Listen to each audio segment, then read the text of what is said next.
As this massive attack illustrates, there's a lot of opposition to people just hearing what President Trump has to say, and but I'm honored to have this conversation. I want to emphasize it's a conversation, and it's really intended to just get a feel for what Donald Trump is just like in a conversation. It's hard to catch a vibe about someone if you just don't hear them talk in a normal way. And when there's an adversarial interview, like no one's themselves in an adversarial interview. And this is really aimed at kind of open-minded, independent voters who just trying to make up their mind. And so you can understand like what is what is it just like to have a conversation. So um, honored to Donald, great to speak. We had a great conversation yesterday. As you mentioned yesterday, if we could just record that conversation and post it, it would have been excellent. And I hope we can have something like that today. Well, I think we will. I'm pretty sure we will. And congratulations, because I see you broke every record in the book with so many millions of people, and it's an honor. We view that as an honor. And then you do want silencing of certain voices. Usually, those are voices that have something to say that are constructive, oftentimes constructive. And Yeah. so we have to consider it an honor. But congratulations on breaking every record in the book tonight. That's great. Well, thank you. Well, I mean, maybe we could start off with, the assassination attempt, which was an incredible thing, and I have to say that your actions after that assassination attempt were inspiring. Um, you instead of shying away from things, instead of ducking down, um, you were pumping your fist in the air and saying, "Fight, fight, fight!" And I think that's, I mean, the president of the United States represents America, and I think that is America. That is strength under fire, and so that's a big part of the reason why I was excited to endorse you as the president of the United States for having another term here. Is that was just incredibly inspiring. But I mean, what was it like for you? Not pleasant, I It's have to not be honest. pleasant. I said there Yeah. was I blood. I mean, had being more shot is blood. not I didn't much know I had. fun. I didn't know I had that much blood. The doctors later told me that the ear is a place that is a very bloody place if you're going to get hit. But in this case, it was probably the best alternative you could even think about because it went at the right angle, and it was a hard hit. It was very, I guess you would say surreal, but it wasn't surreal. I was telling somebody you have instances like this or like a lot less than this where you feel it's a surreal situation. And I never felt that way. I knew immediately that it was a bullet. I knew immediately that it was at the ear, Yeah. and because it hit very hard, but hit the ear. And I also heard people shout, "Bullets, bullets!" Get down, because I moved down pretty nicely, pretty quickly, and we had bullets flying right over my head after I went down. So I'm glad I went down. The bigger miracle was that I was looking in the exact direction of the shooter, and so it hit me at an angle that was far less destructive than any other angle. So that was the miracle. That was Yeah.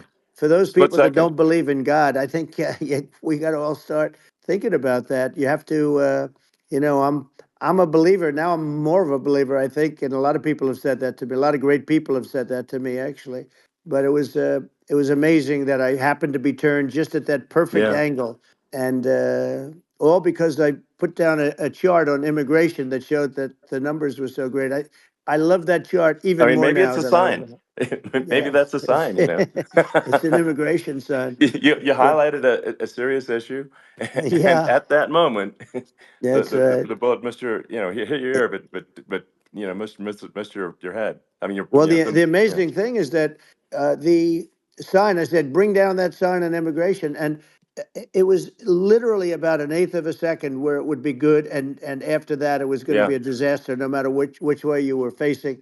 But it just had that perfect angle, which was yeah, exactly at this shooter. Very sad situation. Such a sad situation. As you know, we lost somebody that was great, Corey, yeah, who a firefighter, a great gentleman, a great Trumper, He was just a fantastic family and a fantastic man. And a friend of mine came up, Elon, and said, "I'd like to give the family some kind of help." And I said, "All right, that's great." He said, "Do you mind?" I said, "I don't mind at all." And he wrote out a check for $1 million, gave it to the wife, and you know, she said, "This is really nice, but I'd rather have my husband back," which is a nice thing for Sure. somebody to say, to be honest. She's great. The family is great, and we raised a lot of Yeah. money for them and for two other gentlemen are unbelievable people also. They were hit really badly. They thought they were not going to make it, and they did.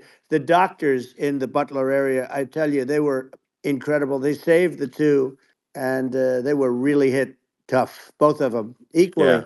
Yeah. And we thought Yeah. my first question was because I heard bullets flying over me, and I said, "How many people were killed?" Because we had a massive crowd there, a tremendous Yeah.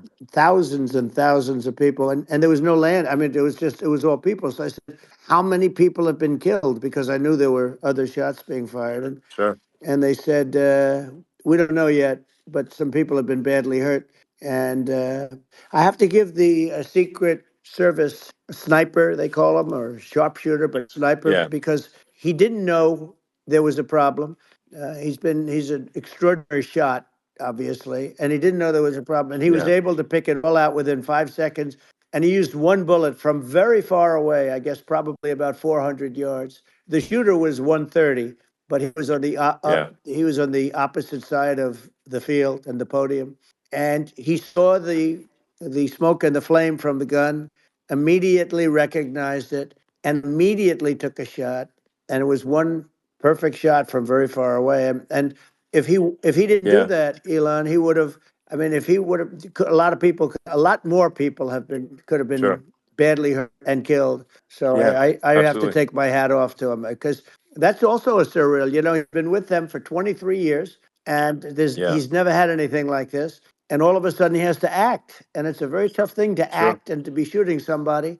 But he saw the gun, saw the smoke, saw the flame from the gun, very far away. I obviously has very good eyes. He's got very good vision, which assume you have Yeah. to have in that particular work. But he took Absolutely. aim very quickly, and they say it was approximately 5 seconds from long range, Yeah. one bullet. If that didn't happen, Yeah. because the shooter had a lot of bullets, he had a lot of cartridges up Sure. there with him, so could Well, have been very. I mean that's clearly he was very confident in taking that shot to stop the attempted assassination. But I mean there does seem to be I mean some pretty significant failings elsewhere in the system. Like there's just no way that like how on earth does a shooter get on a roof 130 yards away? That seems crazy. I think most people people are wondering how on earth could such a thing happen? Well, I view it as two ways. There should have been nobody on the roof. There were people Yeah. because there were so many tens of thousands of people there. There were people that were seeing him, and there was one woman with a red shirt and Right. Trump all over I it, saw and the she's video. and she's screaming. That guy's got a gun. You saw it probably. Yeah, yeah, There's yeah. a No, I guy saw up the there videos. with a I gun. mean, So, it's like I guess, I mean, for my part, and I think probably many members of the public are wondering how the heck are basically people wandering by pointing out there's a guy on the roof with a gun, yeah. and they're seeing it, but somehow it's not being addressed. That does seem Yeah, crazy. well, they're going to learn from this. The communication between the local police, who sort of had an idea, and then ultimately a man lifted himself up to the roof, could barely do it because he was pulling himself up, and Yeah, he saw the man with the gun. The man with the gun pointed the gun at him. He thought he was probably going to get shot, but he was like pulling himself up, and because of that, he couldn't get to his gun, and he fell down. Actually, very badly hurt his leg, his ankle. I hear very badly, okay, but he fell down, and he did. From what I understand, he did say there's a guy up there with a gun, and the shooting started very quickly after that. I think it forced the shooter to go maybe quicker. You're supposed to be a very good shot. yeah, My sons, Don and Eric, they can't believe what happened, but they said from 130 yards, a bad shot would hit that target almost every time. They said it's like in golf, yeah. sinking a 2-foot putt. Yeah, it's not a tough No, shot. it's not a Um, long shot. The Secret Service person had the long shot. He had a, triple the yeah, distance actually. So it was a terrible thing. Look, uh, it's hard. I have to say this about the Secret Service. When I went down, and I went down based on I think they're screaming, but other people also because people saw this happen. You had so many people. One of the miracles was that nobody ran. I mean, if a gun goes off, the crowd yeah, control people showed us this. When guns go off, and it does happen in stadiums at a soccer match or some kind of a match, everybody flees. They call it a stampede, like cattle. But everybody, and a lot of yeah, people get killed with those stampedes. We had sure, more people than you'd have at some of these matches or these games, and nobody left. You had a small group behind us in the grandstand, and that was full. And you look at it as it was taking place, and normally they'd be running. They didn't leave. They saw that I was hurt. They saw a lot of blood, and they saw that I went down. And it's almost like they wanted to be with me. Well, out front, you had thousands, tens of thousands of people. As far as the eye could see, you had people in Butler, as far as the eye could see, and uh, yeah, and a lot of press too. There were many cameras on watching this. It's what makes it so different because normally things happen that aren't good, but you never have a picture of it. Here we have all these cameras shooting it. So, yeah, sort of amazing. But one of the interesting things was that you didn't have anybody flee. You didn't have anybody stampede. sure, Nobody. And there were some people behind me. They stood up and they're looking like, I mean, I'll tell you, yeah, you yeah, want to have them in a foxhole with you. I want to meet some of those people sure, because sure, it's so different from what you heard. But so I was down. But the Secret Service yeah, guys, there were bullets flying right over my head. You could hear them go whizzing, yeah, and these guys came jumping on top of me, and a young lady, Kate, uh, would jump. They moved so fast, and let me tell you, that took tremendous courage. Now there was a lack of coordination. There was, obviously everybody understands that somebody that building should have been covered, and yeah, yeah. I mean, that was I the think big that thing. like, I mean, looking at the aerial views, that building would be like the number one spot for a sniper. I mean, it's like the if you were to pick like what is the favorite place, what if you so if the goal is to assassinate, what's your favorite spot? That building, the You're roof of right. that building would be number one. That would have been the spot. It's like you can ask for a better No, location. It's like number no, that one. would have been the spot. Um, You know what people think yeah, is when the local policeman, who, by the way, he really he did what he was supposed to do. He couldn't hold on any longer, and then when he got yeah, his head just peeking above, this guy standing there with a gun at his head, and when he fell down again, hurt his ankle very badly. But he was making the calls. But what happened is the firing took place very soon. So what they yeah, think is that this guy ran to his site, which he had all planned out with the gun. He ran to the site and he started shooting fast, and maybe that's why he sort of missed. I mean, he uh, yeah. But he as you got said, me, if but you would have hit, it could have been a much yeah. bigger problem. He- But he totally would have hit if you hadn't turned your head. So, like there was it was a very near It thing. was a So, miracle. If I hadn't um, turned my head, yeah, I would not be talking to you right now. As much as I like you, exactly. I would not. Yeah, I would well, not be talking to you. maybe talking to me from another realm, perhaps. Yeah, that's Um, right. We'd be talking from a so different place. But it was a very terrible experience. The Butler Hospital, they did such a great job. The doctors were so good. Everybody was so good. There was a mistake. If somebody knew, because people were hearing that, there was just a bad feeling that there was somebody was around. You know that story now. It's been pretty yeah, well. yeah, And yeah, if somebody could have said, because they've oftentimes said, like there'd be a lightning storm or something, because I've done, I think, over 300. I think I did a lot more than that, but we did a lot. And oftentimes they'll say, sir, could you wait 10 minutes, please? Sir, could you wait 20 minutes? There's a storm overhead or lightning or something, right? And yeah, that happens yeah, often. And this would have been a perfect time for that to have happened, but it yeah. didn't. It didn't get coordinated. That was the problem. Well, it was your. I think your actions in the heat of fire, and like what I found admirable there was that you can't fake bravery under such circumstances. The courage is instinctual, or it is not. It's not a rehearsed action. And so I just want to say that I think a lot of people admire your courage under fire there. And Well, yeah, so thank you very yeah, much. I appreciate it. I didn't think of it. I just wanted to get up and I wanted to stand up. I wanted to let people know, I felt I was good when they were on top of me, covering me, actually, very much covering me, and very bravely. But I wanted to get up. I said, I want to get up, and they wanted, they have everything there. They wanted stretcher. I didn't like the stretcher, and I knew I was hit in the ear, but I knew I wasn't hit anywhere else. They felt I was hit someplace else Yeah. because it was such a lot of blood, and they were sure that I was hit someplace else, and they were saying, "Sir, you were hit in more than the ear." I said, "Nope, I was hit in the ear. I want to get up.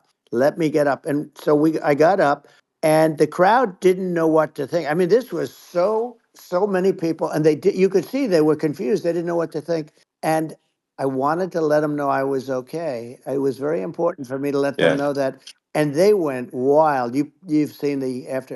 They didn't go wild when I Yeah. got up because they didn't know, was I alive. You really couldn't tell when I stood up before the hand, before the fist in the air. Uh, they didn't know if I was alive. Nobody did. And when I put the fist up, they were just relieved and happy and thrilled, and the place went crazy. It was pretty amazing. Yeah. It was a Well, terrible thing, but it it was was really nice. incredibly moving. Yeah.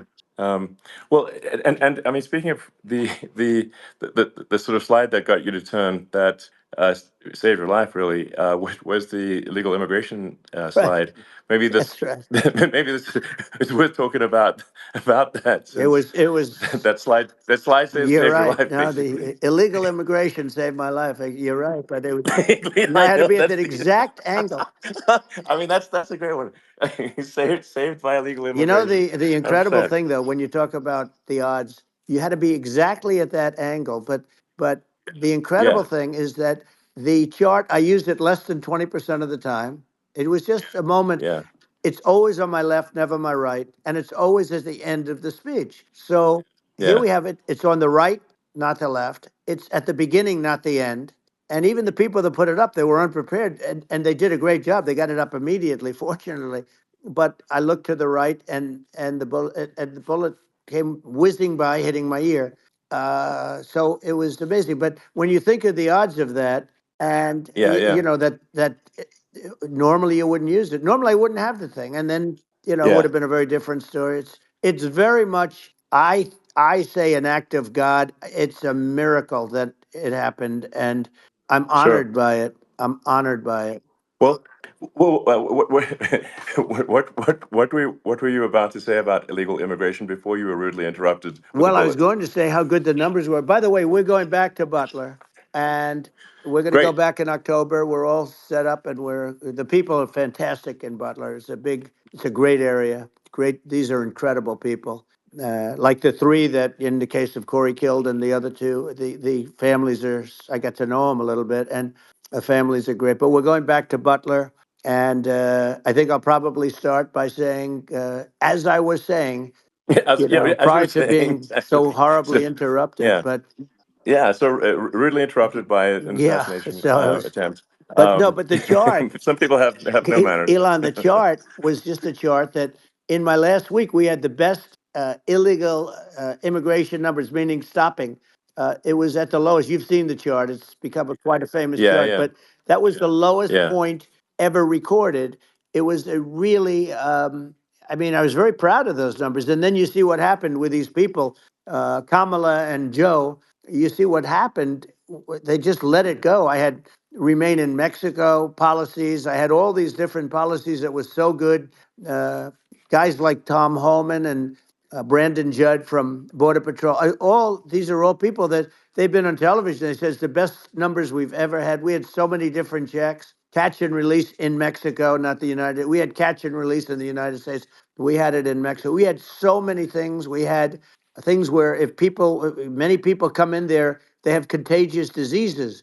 We had everything passed. If you have a contagious disease, I'm sorry, but we cannot allow you into the country. So we were setting Yeah. literally records, and I all I was doing is showing that, and I use it sometimes, Sure. and in this case, I'm glad I used it. I can tell you that, but they were fantastic numbers. But I'm going to sleep with that chart always. I'll be sleeping with that chart. That chart was very important for a lot of reasons. Well, I mean. I mean, would it be accurate to say that you're supportive of legal immigration, but but we also need to shut down illegal immigration, and especially unvetted illegal Yes, immigration, because and that's not the same as saying that everyone who's an illegal immigrant is bad. In fact, I think most people who are illegal immigrants are actually good, but you can't tell the difference unless there's a solid vetting of who comes across the border. Does that accurately 100%. represent your position? I say it Okay. very simply. They have to come in legally. They have to be checked. Yeah. Because look, Kamala was the border czar. Now she's denying it. Everything that I do, she's Yeah. saying she was strong on the border. We're going to be strong. Well, she doesn't have to say it. She could close it up right now. They could do things right now. It's horrible. Uh, no tax on tips, and all of a sudden she's making a speech and there will be no tax on tips. I said that months ago. And by the way, they had just the opposite. They had not only tax on tips, but they hired 88,000 IRS agents, and many of them were assigned to go get waitresses and caddies and all of this on tips. They have a policy. They had a policy that they were really going to go after you, and were really harassing people horribly. And then all of a sudden, for politics, she says, she comes out with what I said, which I think is terrible, and I think it's also hitting them very hard. These people are fake. Now they're also saying they did a good job on the border. We had the worst numbers in the history of the world, not of our country. There's never been a country in history that has had a catastrophe like this. We've had, I believe, and I think you believe this too. You hear 12 Yeah. million, 13. I believe it's over 20 million people came into our country, Yeah. many coming from jails, from prisons, from mental institutions, or a bigger version of that is Yeah. insane asylums, and many are terrorists. And I'll tell you what, they're coming not just from South America, they're coming from Africa, they're coming from all over the world. They're coming from Asia, they're Yeah. coming from the Middle East, they're coming from countries that are uh, stupidly and horribly bombing Israel October 7th. They're coming from all over the world. And you look at, it's so sad October 7th because it should have never happened. Yeah. It's so sad when Sure. you look at Ukraine. It should have never happened.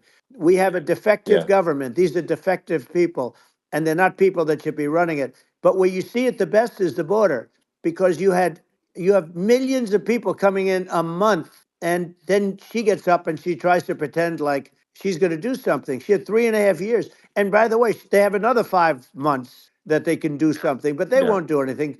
It's all talk. She's No. incompetent, and he's incompetent. And frankly, I think that she's more incompetent than he is, and that's saying something because he's not too good. Yeah. No, I think it is essential to have a secure border. I mean, you're really not a country unless you have a Correct. secure border. And And uh, secure elections you too. know, yeah, absolutely secure elections. And so it's just essential to have a real border, or we can't function as a country, and our service, our central services are being overwhelmed in a lot of cities. And as we were talking about earlier, I think having a legal immigration process that is smooth and efficient and done well. And speaking as someone who is a legal immigrant, and I think I mean, like one way to think of it is, who do you want on your team? Who do you want on Team America? And I think we want to just say, okay, we want to let in people who are gonna, be great contributors to our society and to our economy, Right. and who do you want on the team? And it's not to say that, like in my opinion, actually, I'd say like probably most of the illegal immigrants actually are actually good, hardworking people. That's my opinion. But some are not, and you just have this sort of adverse selection process where, if somebody's if somebody's like uh, has a career in theft or robbery, I don't understand what's taken them so long to get here, because we are in such a target-rich environment. I mean, why aren't more people who have a career in, bad things coming here sooner? Because I mean, it's a piece of cake to go rob, houses in LA or New York, compared to other parts of the world. And in a lot of places in America, if you try to stop the person who's robbing you, you'll be arrested. Yeah. Yeah. So it's It's insane. it's right. I mean, what's happening with crime? and our police are so good, but they're not allowed to do their job. But I have to tell you, Elon, I They're hate not. to say it because it's such a downer to say it. I hate to say it. I hate it. But you have a lot of people that just shouldn't be. I think it's a much bigger number than you think. They're I allowing, think you're again, right. they're Yeah. allowing people from their jails. And if you were running one of these countries where they're coming from, you would have had all of them. As an example, Venezuela, their crime is down 72%. They're taking their drug dealers. They're taking, frankly, their prisoners. They're emptying out their prisons. They're taking their criminals, their murderers, their rapists, and they're Yeah. delivering them into But the. that's what Castro did Yeah, that. well, he You know. did on a much smaller scale. Yeah. It was a much smaller Yeah. scale. But this is a massive scale because this is being done worldwide. But here's what's happening: crime all over the world is down. And wait till you see the numbers that we have. This is migrant crime. This is crime that's going to be. Yeah. And I saw it today in New York where somebody was knifed with raped the girlfriend of a man that stood there watching in New York in one of the shelters and started Sure. pulling out the knives, and bad things happen today. But this is happening every day. These are rough people. These are people that are in jail for Yeah. murder and all sorts of things. And they're releasing them into our country, and they're telling them, if you come back, we're going to kill you. We're going to give you the death penalty or kill you. So they don't want to come back. But these are rough people. Yeah. These are criminals that make our criminals look like nice people. And it's horrible what they're doing. And she's in charge of it because now she's trying to say she Sure. had nothing to do with it. And she's such a liar because she was called the border czar the first day, and it was on the headlines of every newspaper. She's the border czar, and she never even went there. She went to one location, which had nothing to do with where the problem is. She went in and out, I Right. guess, because she was getting a lot of pressure, Yeah. but Yeah. had nothing to do where the problem Yeah. is. But she was Well. the Well. border czar, and people Yeah. Yeah. can't allow them to get away with their disinformation campaign. Now she's trying to say that she wasn't. She wasn't really involved, and the whole thing is horrible. She was totally in charge. She could have shut the border down without him. He didn't know what he was doing anyway, so he wouldn't have even known Yeah. what happened. You could shut the border down; he wouldn't Yeah. even know the difference. But uh, the fact is that she was border czar. But if you don't have to call her Yes. that, the fact is you could just call her. She was in charge of the border, and the border was the worst Right. ever. It's simply not working. No, It's it's I mean horrible.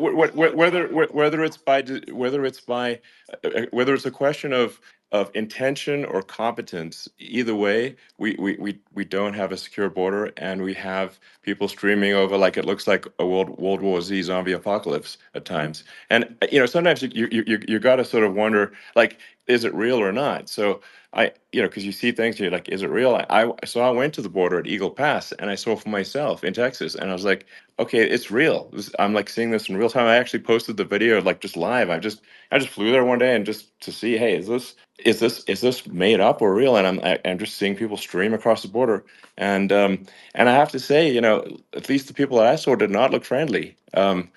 These So these are people people. can look at my video and say, hey, Yeah. does these people look friendly? I don't look super friendly. So These are people that um, Elon would not be the same man if he had to walk across the street and look these people in the eye. These are rough people. These are really rough people coming across. And I know rough people.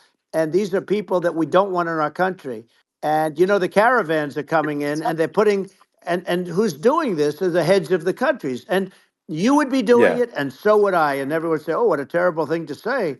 The fact is, it's brilliant for them because they're taking all of their bad people, really bad people. And I hate to say this, the reason the numbers are much bigger than you would think is they're also taking their non-productive people. Now, these aren't people that will kill you. We have enough of them, but these are people that are non-productive. They are just not productive. I mean, for whatever reason, they're not yeah, yeah, workers or they don't want to work or whatever.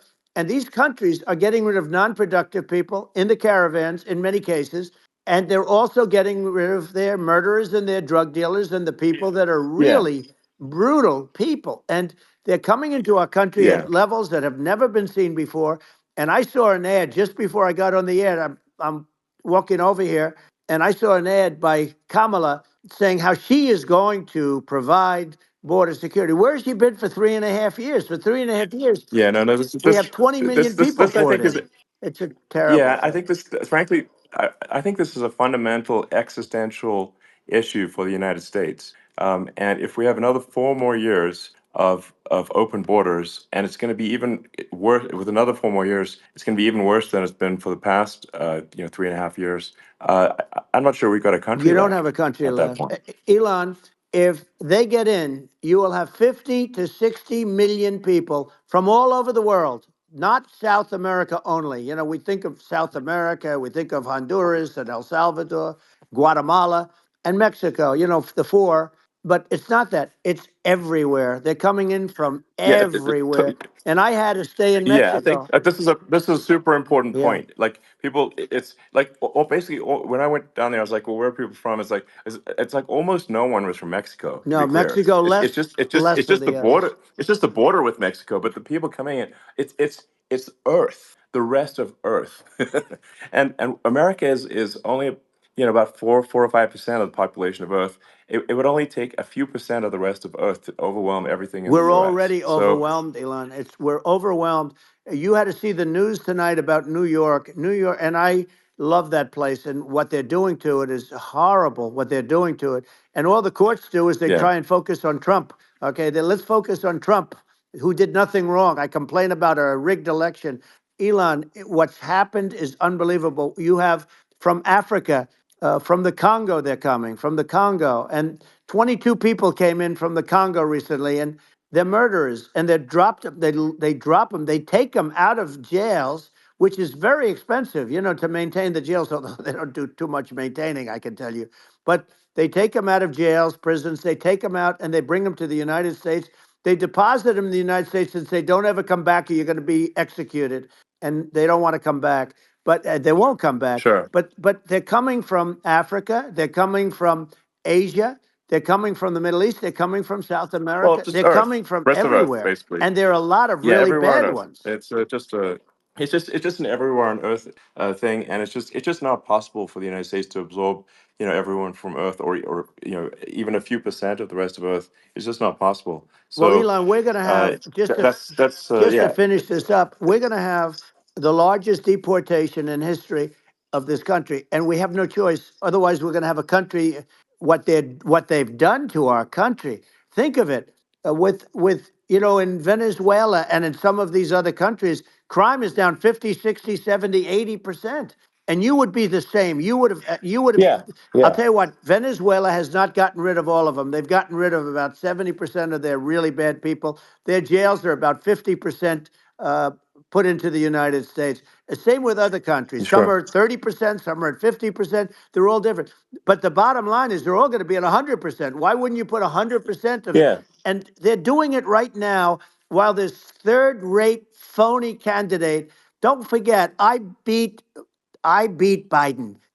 He failed in the debate miserably. And, some people said, oh, gee, it's too bad. It's too bad he did so badly, or I did well in the debate. The first night they said, wow, one of the people at CNN said that was the greatest debate performance I've ever witnessed. And then 2 days later, they didn't talk about that. They just said he was bad. But that's okay. That's the way I get treated. And I don't mind that at all. What I can tell you is this: we cannot have a Democrat. We cannot have her. She's incompetent. She's as bad as Biden in a it's different. Look, yeah. she hasn't done an I mean, interview since this yeah, whole scam started. well, And say what you want. This yeah, was a coup. This was a coup of a president of the United States. He didn't want to leave, and they said we can do it the nice yeah. way or we can do it the No, hard way. yeah. Not, I mean, they just took him out back behind the shed and basically shot him. Oh, what they did Biden. with this guy, So and I'm no yeah. fan of his, and he was a horrible president, the worst president in history. And one of the reasons he was so bad, first of all, the Israeli attack would have never happened. Russia would never have attacked Ukraine, and we'd have no inflation. And we wouldn't have had the Afghanistan mess, if you think of it, Well, and we wouldn't have had yeah. Afghanistan. But we think of it, Well, yeah. you take a few of those events away, and we have a different world. We would also have No, no no, you're. Yeah. inflation was caused by oil. Yeah, no, no. I think you're making an excellent point here, which is that when other countries can, that are, are thinking about invading or doing bad things, when they're thinking about that, they're thinking about, okay, what's the American president going to do, and do they fear the American president, or is it someone they do not respect or and do not fear? And I think they would. They rightfully be. I mean, look at that the footage of the assassination. They're like, okay, you know, uh, President Trump is like, don't mess with me.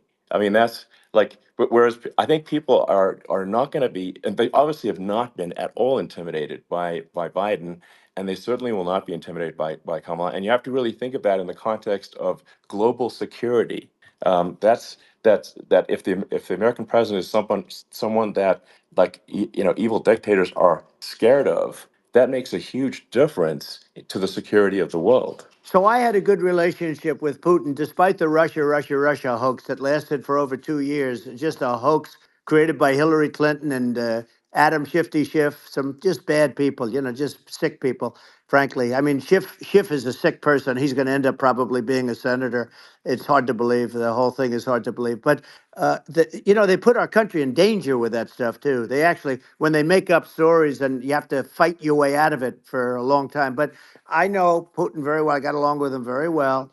He respected me, and it's just one of those things. And we would talk a lot about Ukraine. It was the apple of his eye. But I said, don't ever do it. Don't ever do it. I shut down Nord Stream 2. That was the big oil pipeline, the biggest, I think, the biggest pipeline in the world going all over Europe. I shut it down. Biden came, and then they say, Yeah, I loved Russia. I was a friend of Putin, and I loved Russia. No, he actually said to me one time, he said, if you're my friend, I'd hate to see you as an enemy. I shut down his pipeline, the biggest pipeline. They were looking at that to yeah, fund, and this pathetic president gets in there.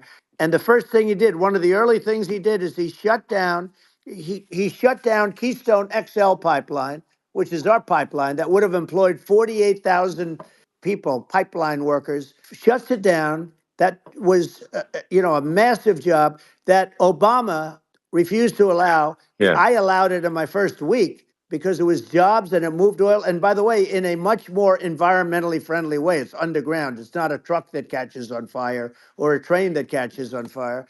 But think of it. He shut down the uh, XL pipeline, the Keystone XL pipeline. He yeah. shuts that down and he approves the Russian pipeline, Yeah, it doesn't make any right? sense.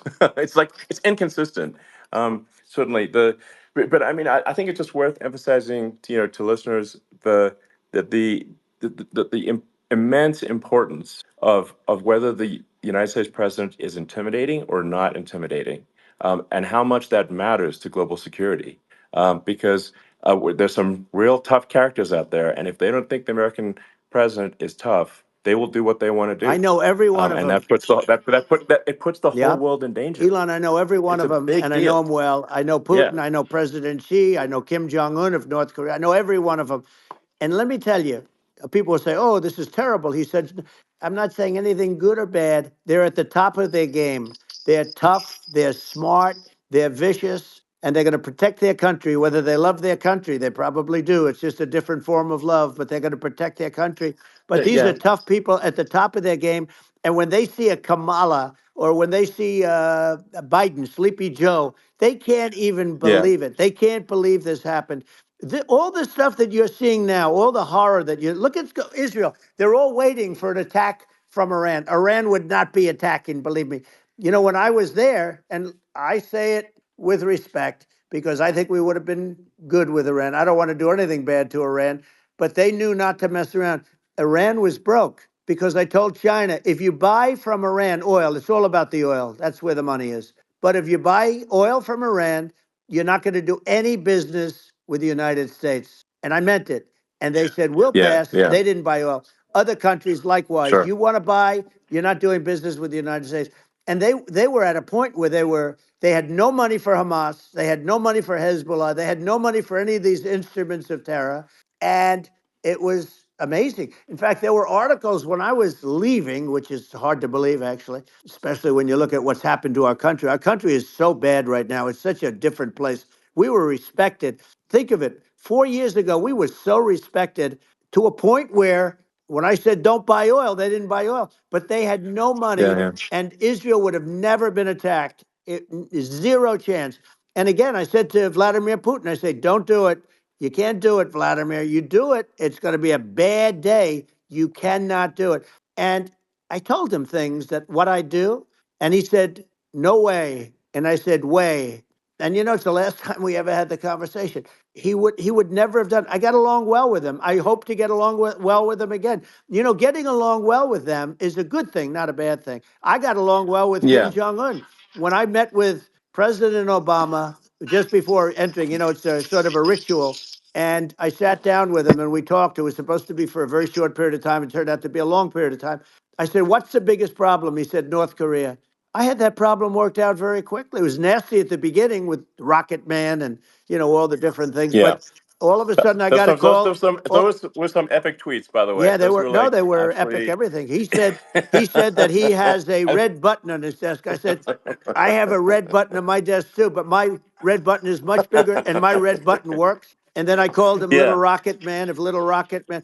Anyway, here's the bottom line. All of a sudden, I got a call from him, and they said they want to meet. They want to meet me, and we met. Yeah. As you remember, we met in Singapore. We met also in Vietnam, and I got along with them great. We were Yeah. in no danger. But Yeah. President Obama, It's President because Obama thought they we were going to respond. end up in Yeah. a nuclear war with him. And let me tell you, he's Yeah. got a It's not lot of true. nuclear Yeah, stuff too. He's exactly. got plenty of nuclear. It's He can do plenty of damage. it's So yes. I mean, it's because I mean, people like Kim Jong Un. They respond to yeah. strength, not weakness. Well, And he and I got it. if you He and I project had a good strength, they relationship. you're good. Remember, I Yeah. remember I met him and we walked onto his land. Nobody ever walked onto his land before. I walked onto. I wouldn't say. Yeah. Let's That bring was up cool. Secret Service again. I wouldn't say they were thrilled when I did that. I walked onto his land, and it was an amazing period. But we were not in danger with him because of me. I always Yeah. say that we have enemies on the outside and we have enemies on the inside. We have some really bad people in our government and people that are and controlling of the people. I mean, I'd mention names, but I really don't want to give them the credit. But we have some really bad, and I say they're more dangerous than Russia and China. If you have a smart president, a president that gets it, we are not in danger from those countries because they need us and they need our help. I mean, we forced Obama, if you think about it, Obama and Biden and Bush to a certain extent, in all fairness, forced Russia and China together. And if you're a history student, the first thing you learn is you cannot let Russia and China align. But then they also got, if you take a look, Iran and they have North Korea. That's, they call it the axis of evil. In the old days, you had the axis of evil. Here we have a modern day axis of evil. These are powerful countries, very heavy nuclear, which is the biggest threat. Yeah. The biggest threat is not global warming, where the ocean's going to rise one eighth of an inch over the next 400 years. And you'll have more oceanfront property, right? The biggest threat is not that. The biggest threat is nuclear warming because we have five countries Well, now that yeah. have significant nuclear power, and we have to not allow anything to happen with stupid people like Biden. Biden did something with Russia. There was no chance of him ever going in. And when I left, and then after I left, they started forming big armies on the border with Ukraine, right? And I looked at that, and I thought he was doing that because Putin's a good negotiator. I thought he was doing that to negotiate. But then Biden started saying such stupid things. For instance, he said that it can be a NATO country. Now, Russia, for as long as there's been NATO, has said we're never going to agree to that. And we go right up front and say that. And we did things and said things through this president with a low IQ, very low IQ. He had a low IQ 30 years ago, by the way, but now he might not even have a IQ at all. There's nothing on the board that goes this low. He said things that were so stupid that war would have been that war had zero chance of happening if I were there. Zero chance. He was saying everything Yeah. the opposite. Everything the opposite. And it's so sad because many more people have been killed in Ukraine than you read about. You don't read about how bloody it is and how disaster. Hey, Sure. look, just in the two armies, you lost 500,000 people, and Yeah. Ukraine's having a hard time. Ukraine, I don't know if you saw Yeah. the article recently, and it's true. You don't hear the true story, but if you think about it, Russia's gone. Russia defeated Germany with us, and they defeated Napoleon. They've been around a long time. They're a big fighting Yeah. force, Sure. Of and it's course. very unfair. And Ukraine now doesn't have enough men. They're now using young men and very old men to fight, and we're in a very bad position. And I'm not going to blame exclusively. But I can tell you, I could have stopped that, and a smart president could have stopped that. It wouldn't have happened. But we had a Yeah. man that actually made it. It made it more prevalent. It was so bad. The words that he was using, the stupid threats coming from a stupid face that he was using. I said, this guy's going to cause us a war. He's going to cause us. And let me tell you, Yeah. it can Yeah. lead to World War III. That can lead to World War III. The Middle East can lead to. We have numerous places that could end up in a Yeah. World War III right now for no reason No, whatsoever. I think you're right. I think people underrate the risk of World War III, and it's just when you're looking at the risk of global thermonuclear warfare, it's game over for humanity, and it's something that people have, I think, after the end of the Cold War, people have become complacent about, but they actually have forgotten that there are currently a lot of nuclear missiles that have targeting parameters for the United States from other 100%. countries. And one of the things And we're going to do is it's we're going to yeah, build an iron dome over us.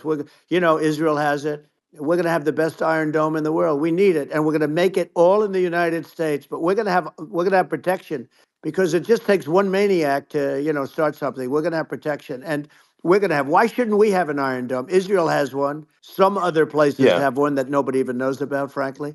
But Israel has it. We're going to have an iron dome. But with all of that being said, to me, that's so important, the most important. But with all of that being said, the election's coming up, and the people want to hear about the economy and the fact that they absolutely, sure. can't buy groceries because they don't have enough money to buy groceries. The inflation has killed them. Food prices are up 50, 60, even 100% in some cases. And this stupid administration allowed this to happen. And it's a shame. And that's the thing that people most care about, in my opinion. They care about the border a lot. And we discussed the border at great length. It's nice to have a Yeah, yeah. forum like this where I can discuss something at length.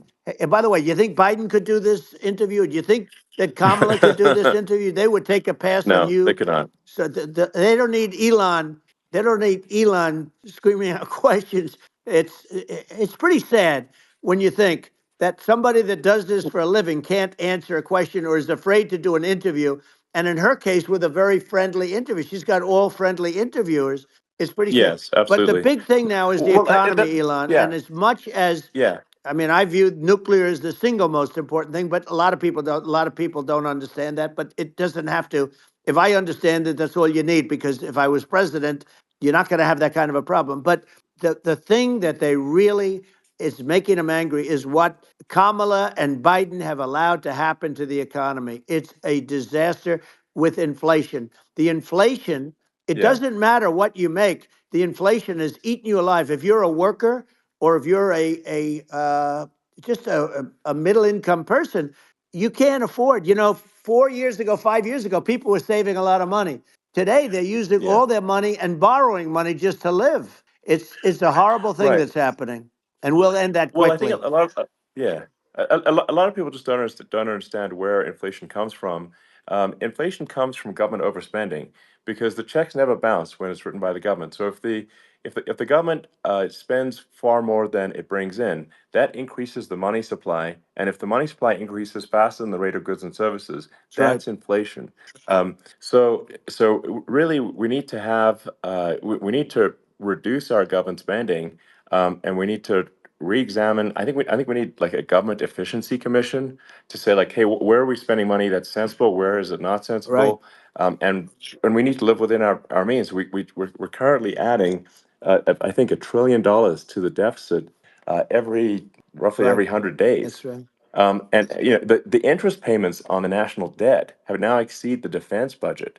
It's on the order of $1 trillion, It's interest. and it keeps Yeah, I growing. rebuilt our military, largely rebuilt our military, did a great job on it, which was so important. We had jets, we had fighters that were, and bombers that were 70 years old. And we did a great job in that. Then by the way, then we gave 85 billion of it back to Afghanistan, if you can believe it. We gave them 85 billion. They're one of the largest sellers Yeah, of military equipment in the world. They're selling what we gave them. That was one of the most embarrassing days in the history of our country. But if you think about let's go back to the economy. We have to bring energy yeah, prices down. Energy started it. The price of gasoline Now your cars don't require too much gasoline, so you have a good, and you do make a great product. I have to say, I have to be honest with you. Thank That you. doesn't mean everybody should have an electric car, but these are minor details. But your product is incredible. But but the Thank you. gasoline, Elon, is the cost of energy. Not only gasoline, it's the cost of heating your house and cooling your house. That has Sure. to come down. It's gone up 100%, 150, and 200%, and that has to come down. When that comes down, and we're going to Yeah. drill, baby, drill. They stopped drilling, and then they went back to drilling because they went back to the Trump policy. But if they won the day after they get into office, we're going to this country will go out of business because they're going to go to an energy policy that's not sustainable, wind and different things. You're not going to have anything. Yeah. And I know you're a big fan of the AI, and I have to say Yeah. that AI, and this is shocking to me, but AI requires twice the energy that the country already produces for everything. So you're going to have to build. We're going to have to build a lot of energy if our country will be competitive with China, because that's our primary competitor for this on the AI. You're going to Sure. need a lot of Well, I mean, electricity. You're going to need tremendous yeah. electricity, like almost double what we produce now for the whole country, if you can believe it. Sure. Well, just going, back to this, like this basic thing, which that people try to make it sound complicated, but it's not. But inflation is caused by government Right. overspending. Would you agree that we need to take a look at government Yes. spending and have perhaps a government efficiency commission that just tries to make the spending sensible and so that the country lives within its means, just like a The person does. waste is incredible, and nobody It negotiates is. prices. You used to have a lot of people making jets, and you end up with two companies, and they'll probably try and merge at some point. I mean, I went through it like Air Force, just a thing like Air Force One. One of the first documents they asked me to sign, a general walks in, "Sir, would you please sign this document?" And what is it? Air Force One. That's with Boeing, which is basically two planes, two 747s, and the price was Yeah. $5.7 billion for two planes. Now they're Wow. highly sophisticated. That's They're insane. even nicer than your plane, okay? But much more sophisticated. They're very. I won't say what's on it, but they got a lot of stuff on it. Anyway, but it's Sure. 5.7. I That's a crazy It's a number. crazy number, but I said I'm not going to pay 5.7. I'm not going to do it. I said, who made the deal? Obama and his people. I said, well, then I know the deal's no good. I'm not going to do it. And over a course of about 4 weeks, by my saying I'm not going to do it, I got the price reduced by $1.6 billion for the exact same plane, other than we had a nicer paint job, if you want to know the truth. But for the exact same plane, I saved one. And I said to Boeing, man, you guys must make a lot of money if you can reduce the price by that. But now what I do hear is that they're going back to the Biden administration and wanting big cost overruns, because they see these dopey suckers in there, and they'll end up getting some of the money back. But I shaved it by $1.6 billion for the exact same plane. And you can now take that and multiply that out times thousands of other Exactly. items. And Multiply it by yeah, a the zillion. numbers are And yeah, yeah. astronomical. I agree with you. Well, I mean, if so, I think it would be great to just have a government efficiency commission that takes a look at these things and just ensures that the taxpayer money, the taxpayers' hard-earned money, is spent in a good way. I'd be happy to help out on such a commission I'd love if it. it were formed. Well, you're the greatest cutter. I mean, I look at what you do. You walk in and you just say, "You want to quit?" They go on strike. Yeah. I won't mention the name of the company, but they go on strike, and you say, "That's okay. You're all gone. You're all gone." So every one of you is gone, and you are the greatest. You would be very good. Oh, you would love it. But if you look at Argentina. Well, I'd be happy to Yeah, by help the way, out. congratulations. I Yeah. just looked at the number of people that are listening to you and I chat. We'll call it a chat, but Yeah. congratulations. This is very good. I mean, it's great. And you're an interesting character.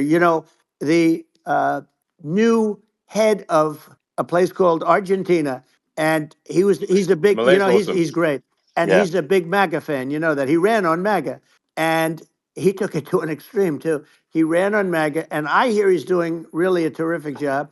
It's called Make Argentina Great Again. It worked out perfectly. He came in, he bought a lot of hats, he brought over, but he's doing a big job. He really cut.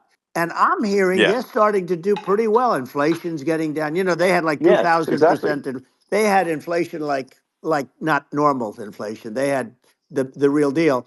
But We're going to Yeah. have that pretty soon. We have. I think we Yeah. have the worst inflation we've had in 100 years. They say it's 48 years. I don't believe it. I think we have the worst. They Yeah. don't include a lot of the items that should be included. You know. Yeah. Well, it's just from government overspending and not just not spending taxpayer money Yeah, effectively, and having just like so many departments you can't even name them all. And what Malay is doing is he's cutting government spending. He's simplifying things. He's having putting in regulations that make sense. And we're Argentina overnight is experiencing a giant improvement that's in right. prosperity.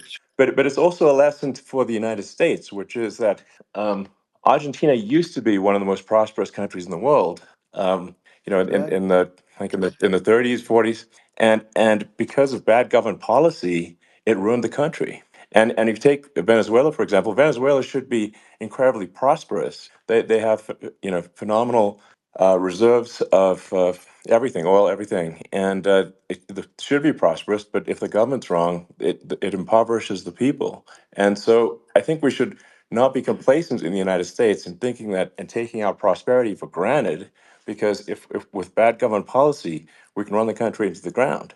And that's just something people should bear in mind. Don't take prosperity for granted. Well, think of education. So we're ranked at the bottom of every list of the top 40. We're ranked number 40, number 38.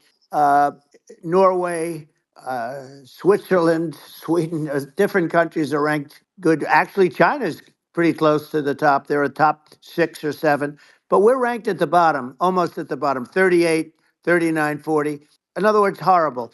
And yet we spend more per pupil than any other country in the world. So we spend more. And what I'm going to do, one of the first acts, and this is where I need an Elon Musk. I need somebody that has a lot of strength and courage and smarts.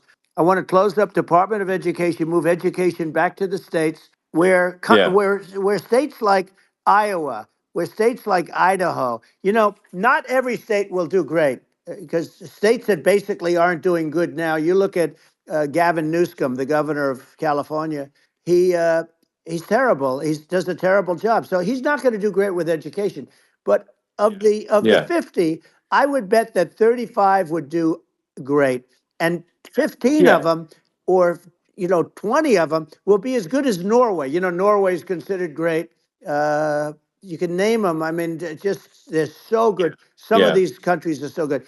But if you go into some of these really well-run states, we have states that don't know what debt is. We have states that have low taxes, no debt, everybody working. They're really well run. sure. And maybe they have certain advantages in terms of location, in terms of, the land, or the sun, and the water and the whole thing. There are a lot of advantages that some people have. But if you moved education back to the 50, you'll have some that won't do well, but they'll actually be forced to do better, because it'll be a pretty bad situation. Yeah, But if you think well, about it, yeah, you'll have some yeah, of yeah, these states. I'll bet you'd have 30, 35 states. It'll be much better. And you know what it'll cost? Less than yeah, half what it is in Washington. And yeah. these people don't care Well, about the yeah, students in these, faraway states. And it'd well, be unbelievable. yeah. I think you're making a good point in that if the states if each individual if each state has to compete against other states, then people will That's naturally right. move to states where it's better. Well, like Um, California, as we said, it's a badly run state. I could go through. I got so many friends that are in those states, even if they're Democrats. I hate to mention certain states, but Illinois is badly run with Pritzker. He's a real loser.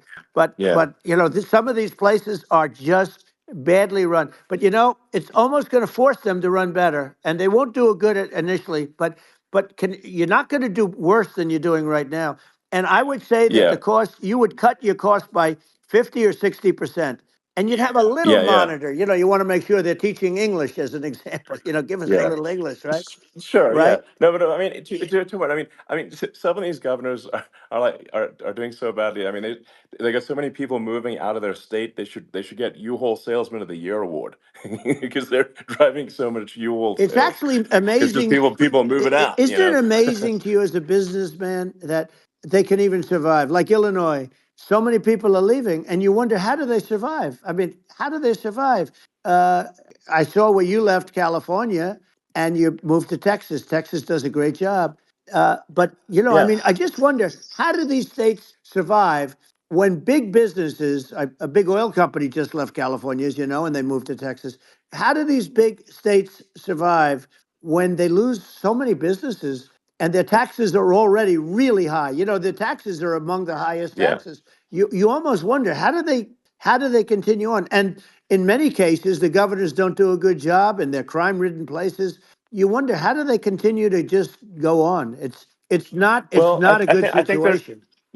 I mean, I think the only thing that's going to force some of these states to change is if they risk bankruptcy and they're not getting bailed out by the federal Right, government. right. Well, you're That gonna that's you're the gonna only thing have that's going to that. get them to change. You remember the Yeah. area in California where they had that, where I guess somebody had sticky fingers and they stole a lot of money, and they went into a form of chapter, and it was very Yeah. nasty for Yeah. a period of time. But now it's probably the most popular place in all of California. So at some point, something like that may have to happen.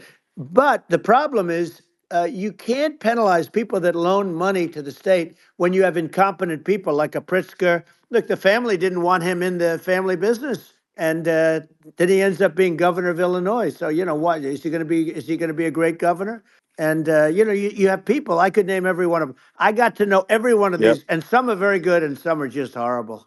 Well, I think that, I mean, the larger point here, too, as you're saying, like a lot of people are concerned about the economy, a lot of people are concerned about inflation, and inflation is effectively a tax on people that save money, Yeah, and for people that are working day to day, it's just a form of taxation. And if we can solve the government spending problem, we'll solve the inflation problem, which means people will have a better standard of living, and yeah. that's a really big Well, the deal. people that got hurt Um, worst are the people that did it the way they were taught to do it all through, their younger life and their young life and their whole life. The people that saved money and then they got no interest on their money and inflation destroyed them. And frankly, they were almost better off if they didn't do anything like that. I mean, those people have been absolutely decimated, and we're going to bring those people back and help those people. We've got to get the prices down. When I look at bacon costing 4 or 5 times more than it did a few years ago, sure. when you look at some of the food products in grocery stores, people go, they can't believe it. They used to be able to buy a whole cart, and today, a lot of people just don't have the money. They go in and they can't buy anything. They look at Yeah, it's sticker I shock. think They it. call it Yeah, sticker shock, right?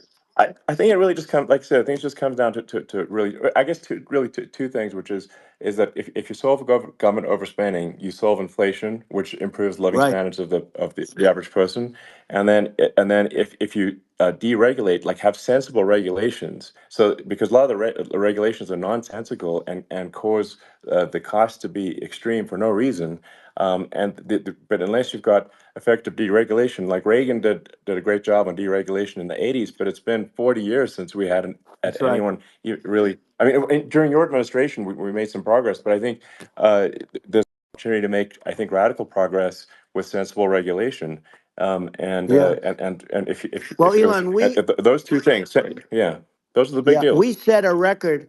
We did more deregulation and more restrictions on all of the different businesses than any other president. Remember, I had the rule for everyone we put in, you have to get rid of 10 or 12. And we did Yeah, radical cuts on all of that. And a lot of that's being put back by this administration. And we did radical cuts on things that weren't necessary. But we were all set. We had the best economy ever maybe in the world. And then what happened is COVID came in, and we had to focus on that, and nobody knew what it was. And I always say I got good marks on economy, good marks on military. We knocked out ISIS. We did so many different things. We rebuilt. But, I never got the credit that we really deserved on what we did with COVID. We never got the credit. But if had that not happened, a gift from China, from Wuhan, came in from Wuhan, the Wuhan labs, and I always said it, and it turned out to be right. But yeah, had that not happened, we were set to start reducing debt. We were going to reduce taxes further. I gave the largest tax cuts, and we were going to reduce taxes still further for middle income people, not only businesses.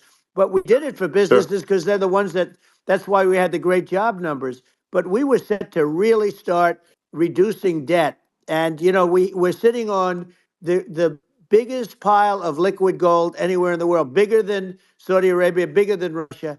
and we were going to drill, and we were going to make so much money. We were going to supply Europe with oil. I had stopped the Russian pipeline, and we were going to supply them with oil and gas. We were going to make a fortune, and then the COVID came in, and we really had to divert. Then what happened is when they came in, we kept a lot of businesses alive. If I didn't do what we did, we would have had a 1929 type depression. But the problem is when Biden came in, he got trillions of dollars and just started spending it stupidly. You didn't need it anymore. We got over that bad period where everybody was dying and feeling, it was just not a good period. Interestingly, during his administration, many more people died during his administration of COVID than during my administration, and we really got the brunt of it. But people don't realize more people died during his administration than ours. But it diverted us from doing what I wanted to do. But we had the greatest for almost 3 years. We had the Yeah. great, and you know that probably better than anybody. So many of your friends said to me, the best years we've ever had in business were during the Trump years, and also said that African American, Hispanic American were so incredible. They were having the best Asian American women, men, young people without a diploma, young people that graduated from the best colleges, from MIT, from the Wharton School, from all of the great colleges, Harvard. They were doing better, and people without a diploma were doing better, and everybody was happy. And then COVID came, and we Sure. had the problem is they spent trillions and trillions of dollars. They wasted. They shouldn't have taken any money, and we wouldn't be having inflation right now, which is killing our country. Yeah, yeah. Yeah, absolutely. And I mean, I should probably say something about like maybe my views on climate change Yeah, and oil and gas, because I think I'm probably different from what most people would assume. Because my views are actually pretty, I think, moderate in this regard, which is that I don't think we should vilify the oil and gas industry and the people that have worked very hard in those industries to provide the necessary energy to support the economy. And if we were to stop using oil and gas right now, we would all be starving, and the economy would collapse. So I don't think it's right to sort of vilify the oil and gas industry. And I, the world has a certain demand for oil and gas, and it's probably better if the United States provides that than some other sure. countries. And it would help with prosperity in the U.S. And at the same time, obviously, my view is like we do over time want to move to a sustainable energy economy, because eventually you do run out of. I mean, you run out of oil and gas. It's not there for. It's not infinite. And there is some risk. I think the risk is not as high as a lot of people say it is with respect to global warming. But I think if you just keep increasing the parts per million in the atmosphere long enough, eventually it actually simply gets uncomfortable to breathe. People don't realize this. If you go past 1,000 parts per million of CO2, you start getting headaches and nausea. And so we're now in the sort of 400 range. We're adding, I think, about roughly 2 parts per million per year. So I mean, it still gives us. So what it means is like we still have quite a bit of time. But so there's not like we don't need to rush, and we don't need to like stop farmers from farming, or you know uh, prevent people from having steaks, or Right, basic stuff right. like that. Like you can leave the farmers alone, I agree. in How my opinion. crazy is that where I mean, you have farmers that are not allowed to farm anymore and have to get rid of their cattle, and the whole world is yeah, a that's little silly. crazy, but it's largely taken its lead from us. I do say though, I've heard in terms of the fossil fuel, because even to create your electric car and create the electricity needed for the electric car, fossil fuel is what really creates that at the generating plants. And so you sort of can't get away from it at this moment. I mean, someday you might be able to, but I do hear we have anywhere from 100 to 500 years left. Much of it hasn't even been found yet. Yeah, But there are tremendous, like Anwar. I got Anwar in Alaska approved. Ronald Reagan couldn't do it. Nobody could do it. Everybody tried. Nobody could do it. I got it approved. The first thing that Biden did was unimprove to get rid of it. He ended yeah, it. His secretary went in and she ended it.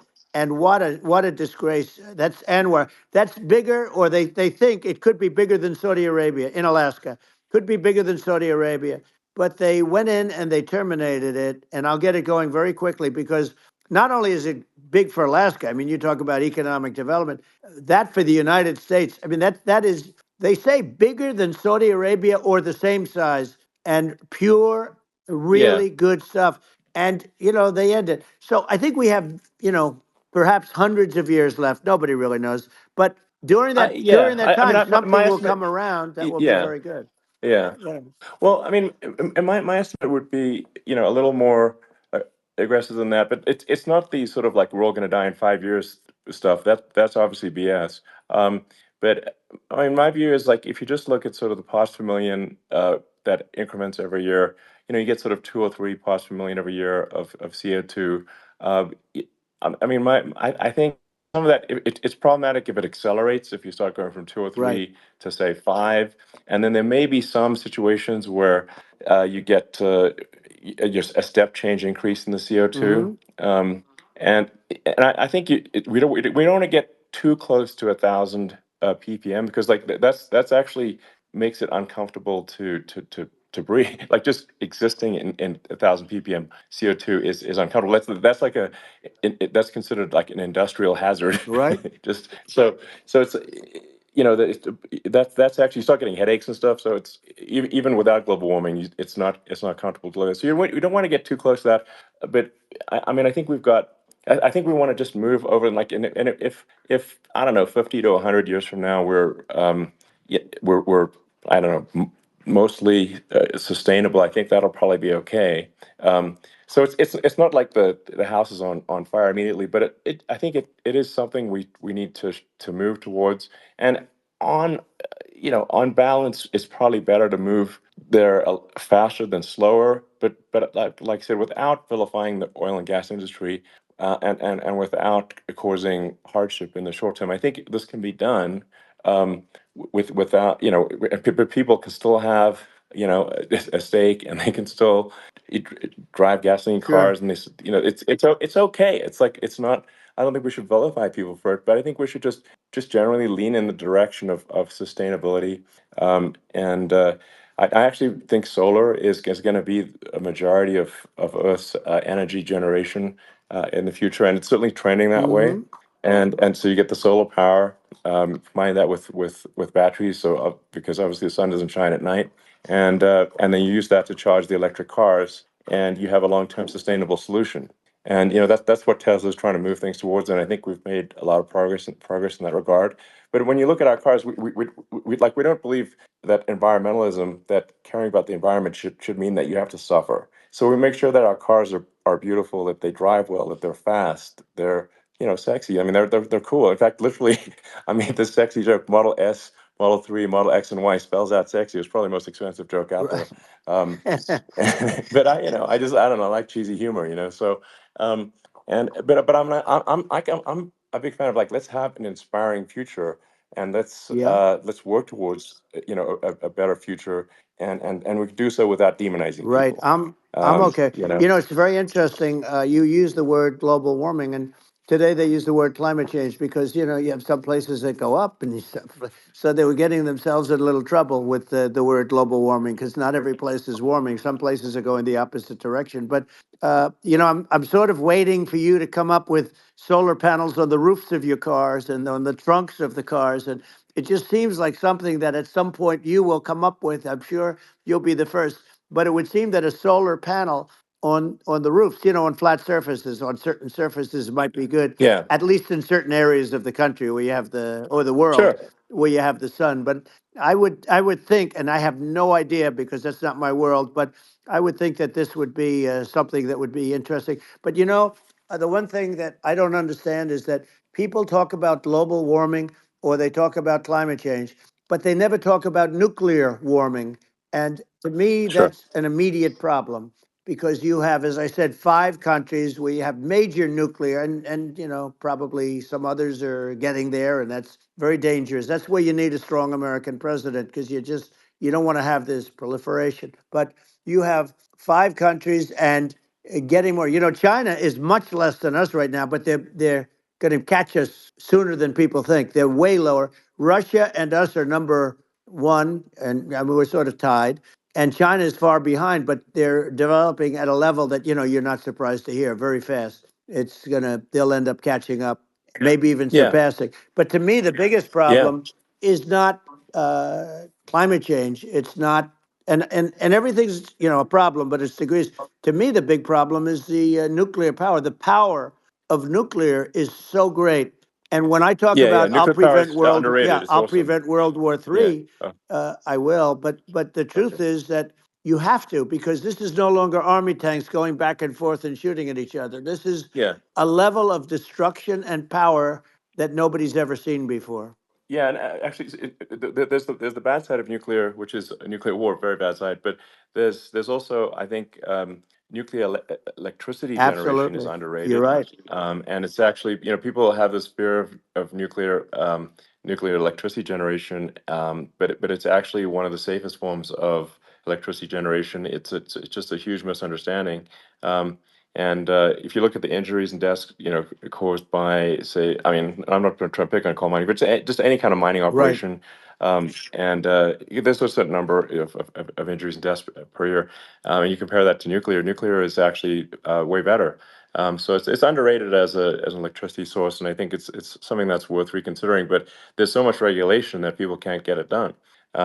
So that, Maybe they'll have sort to of change the have it, name. The name is just, it's a rough name. There are some areas yeah, it's a rough like when name. you see what happened in, Good bad right, branding. The we'll have to branding's rough. rebrand it. We'll have to give it a good name. We'll name it after you or something. No, No, I it don't think so. it has a branding problem. When you see what happened in It does have a branding problem. when you see what happened in Japan, where they say you won't be able to go on the land for about 3,000 years. Did you ever see that? And in Russia, where they had the problem, where there's a lot of bad things happened, and they have a problem. And they say that in 2,000 years, people will start to occupy the land again. You realize it's pretty bad. No, But that's not true. but there's you're Well, no, right no, about it. It's amazing. it's actually not that bad. So like after Fukushima happened in Japan, like people were asking me in California, are we worried about like a nuclear cloud coming from Japan? I'm like, no, that's crazy. It's actually it's not even dangerous in Fukushima. I actually flew there and ate locally grown vegetables on TV to prove it. And and I donated a solar water treatment, yeah, a solar powered system for a water treatment plant, and Yeah, but you haven't because the been danger feeling is so just well lately, and I'm worried about no, it. no, but I mean, I'm it's just only kidding. it's fine, It's like Hiroshima and Nagasaki were bombed, but now they're like full cities again. So Right. it's Well, that's clearly great. not That's great. something that That's um, great. so it's not as scary as people think, basically. But Yeah. um, let's see. I mean, are there some other topics we should touch on? Oh, like lawfare. I think Well, we need to be eh, concerned about. what they've done to Um, this country. obviously, Yeah. yeah. Well, we just won the big I mean, case in Florida. This was a Biden administration did something that's never been done in this country, and that's go after their political opponent, me, with this nonsense and just nonsense. And the big case in Florida we won, but they always pick a judge and a jury, and they use local DAs, they use the local uh, attorney generals like Fani, Fani, spelled yeah, Fani, Fani, and it's yeah, all a big hoax, and it's all run from there. Like in Manhattan, the one of the top people from the Justice Department went in, ran Manhattan, ran the state. The Letitia James deal was run by a person from the Department of Justice, Biden. They've never done this before, sure, and they set up a very bad precedent. It's called lawfare, warfare. yeah, It's a terrible thing, and never happened in our country. It does happen in banana republics and third world countries, but it's never yeah, happened. And the incredible thing is, it actually drove my numbers up because people see, fortunately, I have a platform like you, or, in all fairness, like a conversation like this, where I can talk about it and people understand. I mean, you fight for election integrity and you end up getting indicted because you're fighting for election integrity. And when the day comes that you can't fight for election integrity, you don't have a country anymore. So what happens? What yeah, happens is they went after their political opponent, me. Now Biden's, close to vegetable stage, in my opinion. Okay, I looked at him today on the beach, and I said, why would anybody allow him? The guy could barely walk. Why would anybody allow him? Does yeah, he have a political advisor that thinks this looks good? He thinks this looks good because it looks so bad. and it's ridiculous. I mean, and he's been doing Right, that right. for a long time. You know, he can't lift the chair. The chair weighs about 3 ounces. It's meant for children and old people to lift, and he can't Yeah. lift So, it. The whole thing is well, crazy. he's clearly not, I mean, he's clearly like we just don't have a president right You now. don't That's have a just obviously the president, and case. she's going to be worse than him Um, because she is a San Francisco liberal who destroyed San Francisco, and then as Attorney General, she destroyed California. You talk about location, and we're talking about the sun and the water and all. There's nothing better than California. She has destroyed that. She was the original DA. She was the original in San Francisco. She was the original Attorney General in California. What she has done to California is, well, you know better than I do. You just left California for a lot of those reasons. And what she's done with crime, with cashless bail, where you kill somebody. I mean, we have states now you kill somebody and they let you out right away. I mean, you don't have to even put up, and then they never find the people unless they kill again, and then they let them out again. Our yeah. country is becoming a very dangerous place. And she is a radical left San Francisco liberal. And now she's trying to protect. Now she's looking like she wants to be more Trump than Trump, if that's possible. I don't think it's possible, but she wants to be more Trump than Well, Trump. yeah. I want a wall. I I want, think that's you know, she yeah, wants to release all the yeah. prisoners that are in detention, and some of these guys are really bad. Right. That just came Yeah, I out just saw today. that. She wants. She Yeah. doesn't want to build the wall, even though the walls work. Walls and wheels. You know, in your business, everything you do is obsolete. Almost, well, not the tunnels, but everything is obsolete. Even your rocket ships. They're like a month later, they're obsolete. You find a better way to. The only thing that's not obsolete is a wall and a wheel. And the wall, you know, I built hundreds of miles of wall, and that's why we had such good numbers. I was going to add Yeah. 200 miles. We bought it. We could have flipped it up in 3 weeks, and they sold it for 5 cents on the dollar. That meant I said, "Wow, that means that they actually do want to have open borders." She wants to have open borders, and now she's going like she's tough on the border. It's such a lie. Yeah, this is simply not Yeah, true. This is simply no, not and true. everybody Yeah, knows it's it's simply not not true. true. It's a disgrace that she can Yeah. say it. No, I mean, obviously, what's happening sort of overnight is they're rewriting history and making Kamala sound like a moderate when in fact she is far left, like far, far Worse left. than Bernie Um, Sanders. She is considered more yeah, liberal by far than Bernie Sanders. She's a radical left lunatic. And if she's going to be our president, very quickly, you're not going to have a country anymore. And she'll go back to all of yeah, the things that she believes in. She believes in defunding the police. She believes in no fracking, zero. You don't. Now all of a yeah, sudden yeah, she's yeah. saying, no, I will. I really want to see fracking. If they got in, the day she got in, she'll end fracking. And by the way, if people didn't think that, the lunatics that really believe in that, they won't vote for her. You know, like like the Yeah. Palestinians and Israel. She is so anti-Israel, and she's bad for both. Biden actually did something that was impossible. Both sides hate him. You know, both sides. That was a hard Yeah. thing to do. Unification. Yeah, no, no. I mean, Netanyahu came to give a talk to a joint Senate and House sitting, and I was there, and Kamala stood him up. What does that say? I think Um, it's highly that's disrespectful. And I say, if you're a Jewish person or if you believe in Israel, if you're a person that, you know, is a very pro Israel, if you vote for her, it's worse than Biden. And Biden was bad. But if you vote for her, you ought to have your head examined. And you see tonight, I mean, as we're doing this, I'm seeing reports coming that they expect an attack tonight or tomorrow from hundreds and maybe thousands of rockets.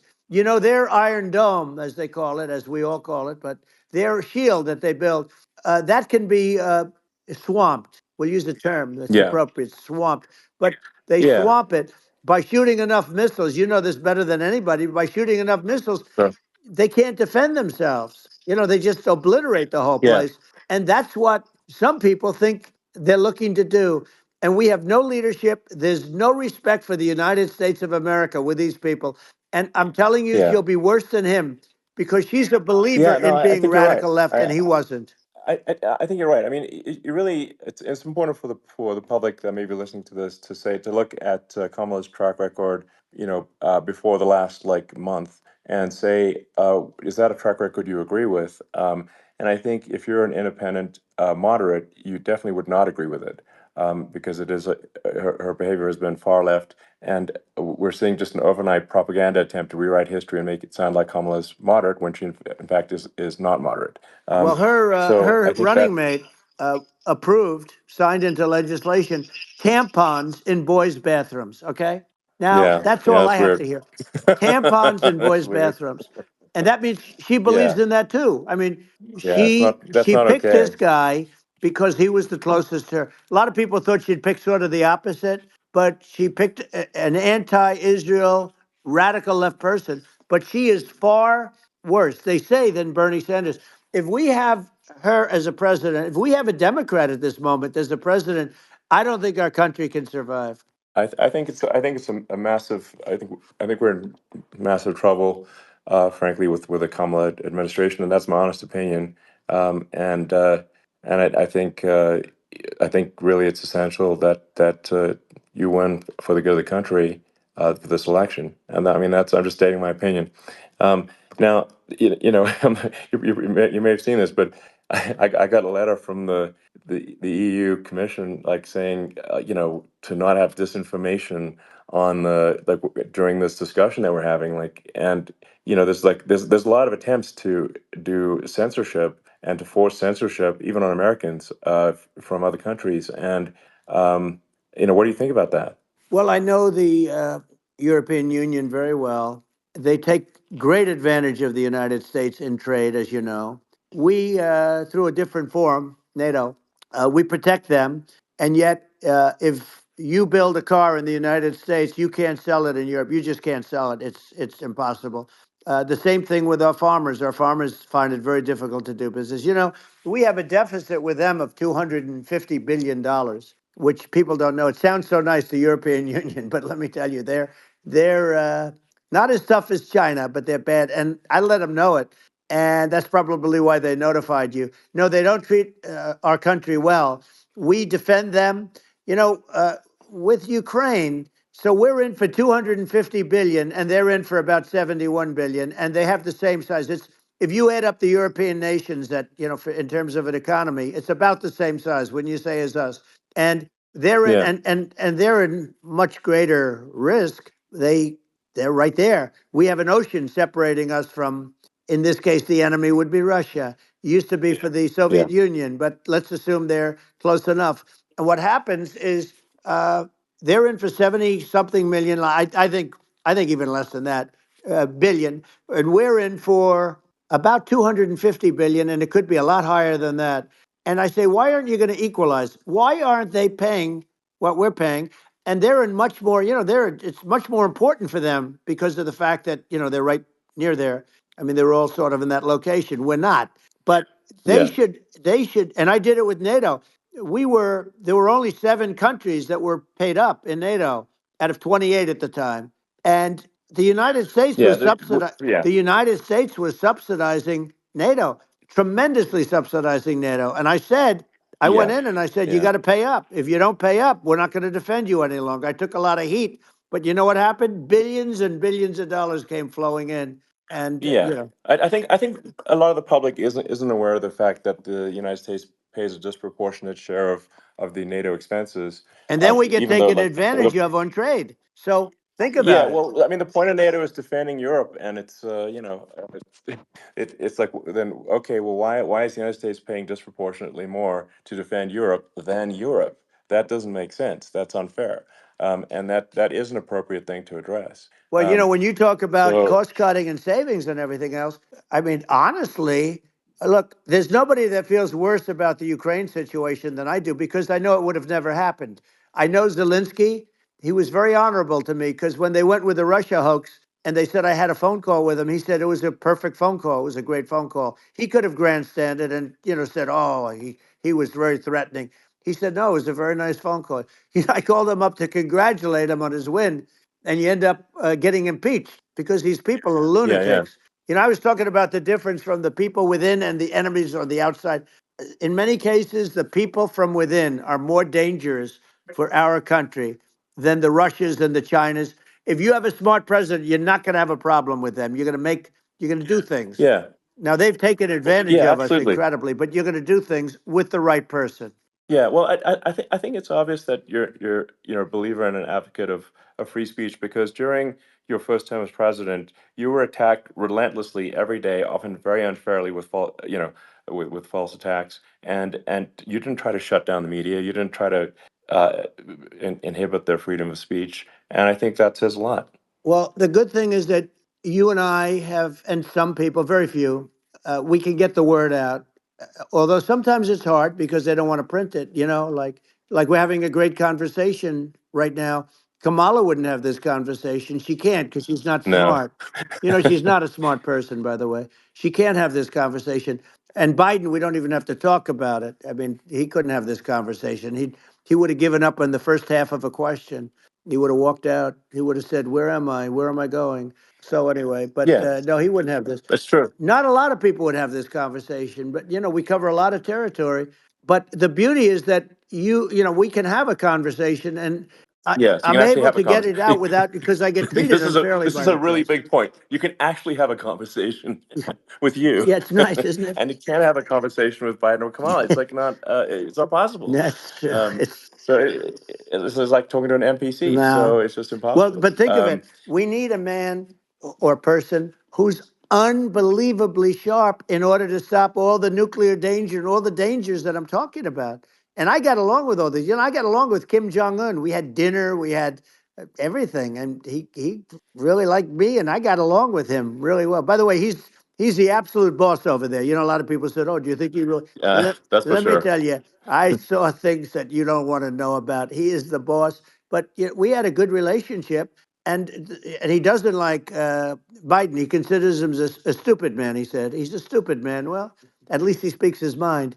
But in this country, you're not sort of allowed to say it, but I guess you are. You should be allowed to say it if Yeah, it's true. But we need smart people, and we need people that have an ability to lead. And she doesn't have that ability. Can you imagine? Now, yeah. Chairman Xi very well. Can you imagine her and him negotiating or No, it's even silly. It would be standing silly. together? It is the whole concept Yeah, is ridiculous. She is terrible. She's terrible. But she's getting a free ride. I it saw a would. picture of her Yeah, yeah, on Time magazine today. She looks like the most beautiful actress ever to live. It was a drawing, and actually, yeah, she looked very much like our great first lady, Melania. She looked, yeah. didn't look, Yeah. she didn't look like Camilla. That's right. But of course, she's a beautiful woman, so we'll leave it at that, right?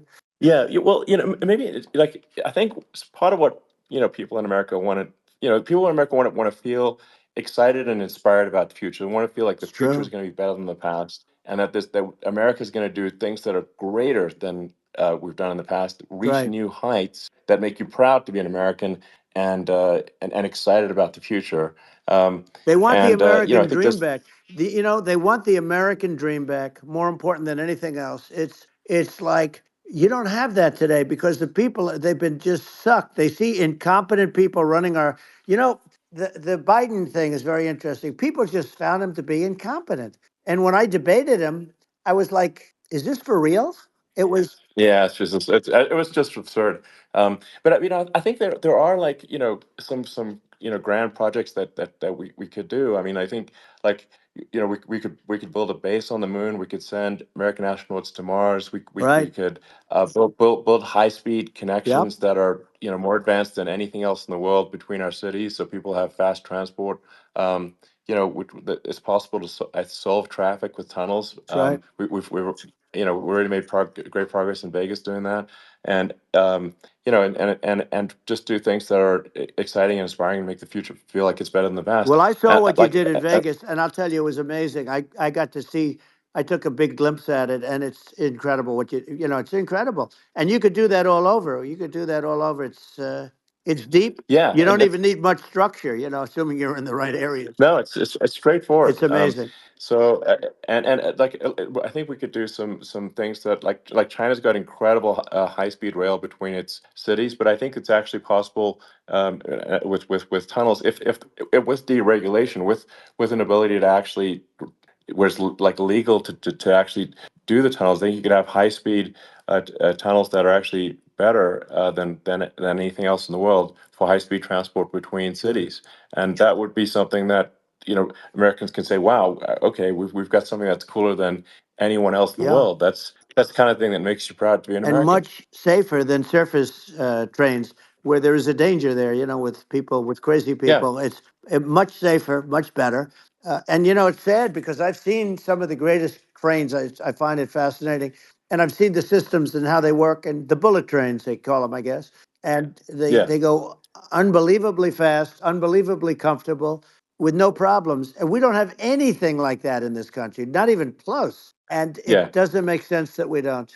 Doesn't make sense. Yeah, and I think also like there's I'm kind of hopping on the excess regulation, but I think something that that I think people can generally understand is that what happens with laws and regulations is that there's more and more of them every year, and unless there's a process to clean them up, eventually everything becomes You're right. illegal, and that actually it slows down the development of new technologies. I mean, if you take the sort of like I think there's room for some reform at the FDA Yeah. for Yeah. improving the speed with which we approve drugs that could help save lives and improve people's Yeah. lives. I worked very hard And on that. you know that, We got that down yeah, to the lowest number ever, and we got therapeutics approved in the FDA that people can't even believe the speed. But I took them on. I don't think they like me too much, but I got things approved in the FDA at numbers that they wouldn't believe. And it's a very bureaucratic group. Actually, it's a fine group of people in many cases. I got to know a lot of them, but I was pushing them really hard for Regeneron, for so many different things that were really pretty amazing. But the FDA takes too long. It's 12 years to get a product approved. I got it down to 4, and I yeah. got some things done very quickly. But it's really something that is going to have to be worked on because it takes too long. Just takes too long. Yeah, it just takes too long, and you end up in the same with the approval, but it's just it takes years instead of something that I think could potentially take Yeah, months, that improves people's lives. And I yeah, think and but I just wanted to sort of hop on this point that like there has to be an active process for reducing rules and regulations, because otherwise they just keep building up every year, and yep, you get like hardening of the arteries, and eventually everything's illegal or takes forever, and then we just ossify as a society. We can't make any yeah. progress, and it's a really big Well, deal. Elon, just So getting back to the FDA for 1 second, I got something done called Right to Try. This is where you can go in and if you're terminally ill, you can use a space age, medicine or whatever it may be. We have the best doctors, the best labs in the world. We really do. And but people would go to other countries because you couldn't use the product, even if they thought it worked, because it's going through the FDA. I got it approved yeah, where you can yeah, you basically you look, nobody wanted, the doctors didn't want it because of the liability, the country didn't want it, our country, because they didn't want to get sued. These are people terminally ill. The insurance companies didn't want it, and the pharmaceutical companies, nobody wanted it. I got everybody into a room, and we came up with an agreement that you won't get sued. And also, they didn't want it on their record. If somebody's terminally ill and they die after taking a drug, they didn't want that on their record. So we set a separate list. If somebody was, so it wouldn't count as a negative. yeah, Okay. And as you know, we got it yeah, done. We have saved Right to Try. They've been trying to get this done for 58 yeah. years. And it sounds simple, but it wasn't because of, I mean, the insurance companies, nobody wanted it, but we got it done. Sure. Somebody signs, you sign a document that you're not going to sue the insurance companies, the country, you're not going to sue anybody. And we got it done. And we're saving tens of thousands of lives. Right to Try. Hopefully, you never need it. But if you Yeah. do, you don't have to travel to Asia. People, Right. if they had money, they go to Yeah. Asia, they go Sure. to Europe. If they don't have money, they go home and die. That's what happened. They'd go home and Yeah. die.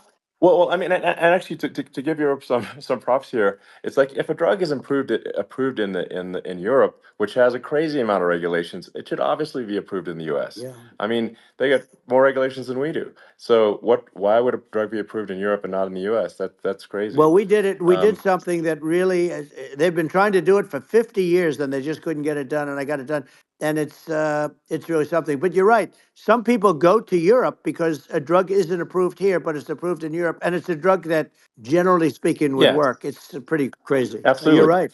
And I think so, as long as people are properly informed of the pros and cons, and like these are the risks, this is the risk, and like you make your own decision. Yeah.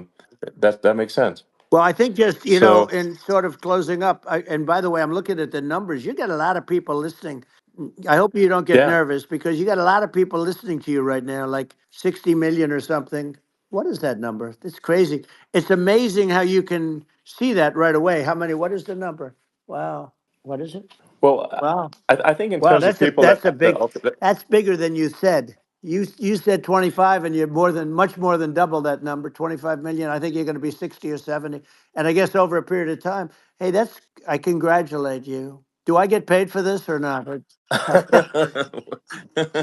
well, I think actually in terms of the number of people that will hear this conversation over the next few days to Right. weeks, it's going to be hundreds of That's what they millions. say. Yeah, that's good. Well, look, it's an Yeah. honor. Yeah, I just asked this: are you better off now, or were you better off when I was president? Nobody's better off now. People, we put out polls on that, and nobody's better off now. Inflation has killed it, and they also feel very unsafe. You look at what's going on with a lot of different things. You look at the riots we had at the Yeah. colleges over. I mean, it's ridiculous, but Right. all of the riots, they just feel unsafe. And now they really feel unsafe because you have a new form of crime. It's called migrant crime. I call it Biden Well, migrant yeah. crime. Maybe I'll call it Well, Kamala migrant crime. But I mean, with all these things, I always try to get to the ground truth by just asking people. And my mom lives in New York, and I was like, Mom, do you know have you any of your friends been attacked or assaulted? And she said, yeah, three of her friends in three separate crazy. incidents were assaulted just in recent months, just walking around the streets of New York. And I said, well, did what happened to the people that assaulted them? Oh, nothing. They got away. Like, and they just They know that always get away. nothing's going to, and they don't ever, and that they don't even bother reporting it because there's not, they know that they're not going to, people are not going to get prosecuted. They just let, violent criminals out in New York The only one with that gets zero avail. prosecuted is Donald Trump. They don't get, they prosecute Trump. Yeah, I mean it's just obviously messed Oh, up it's terrible. if violent criminals are being getting off scot Yep, free, and meanwhile the New York spending massive resources prosecuting you, and it's like what's this, and I think the sort of sensible public looks at this and says, what the heck's going on here? This is obviously abuse of the legal system.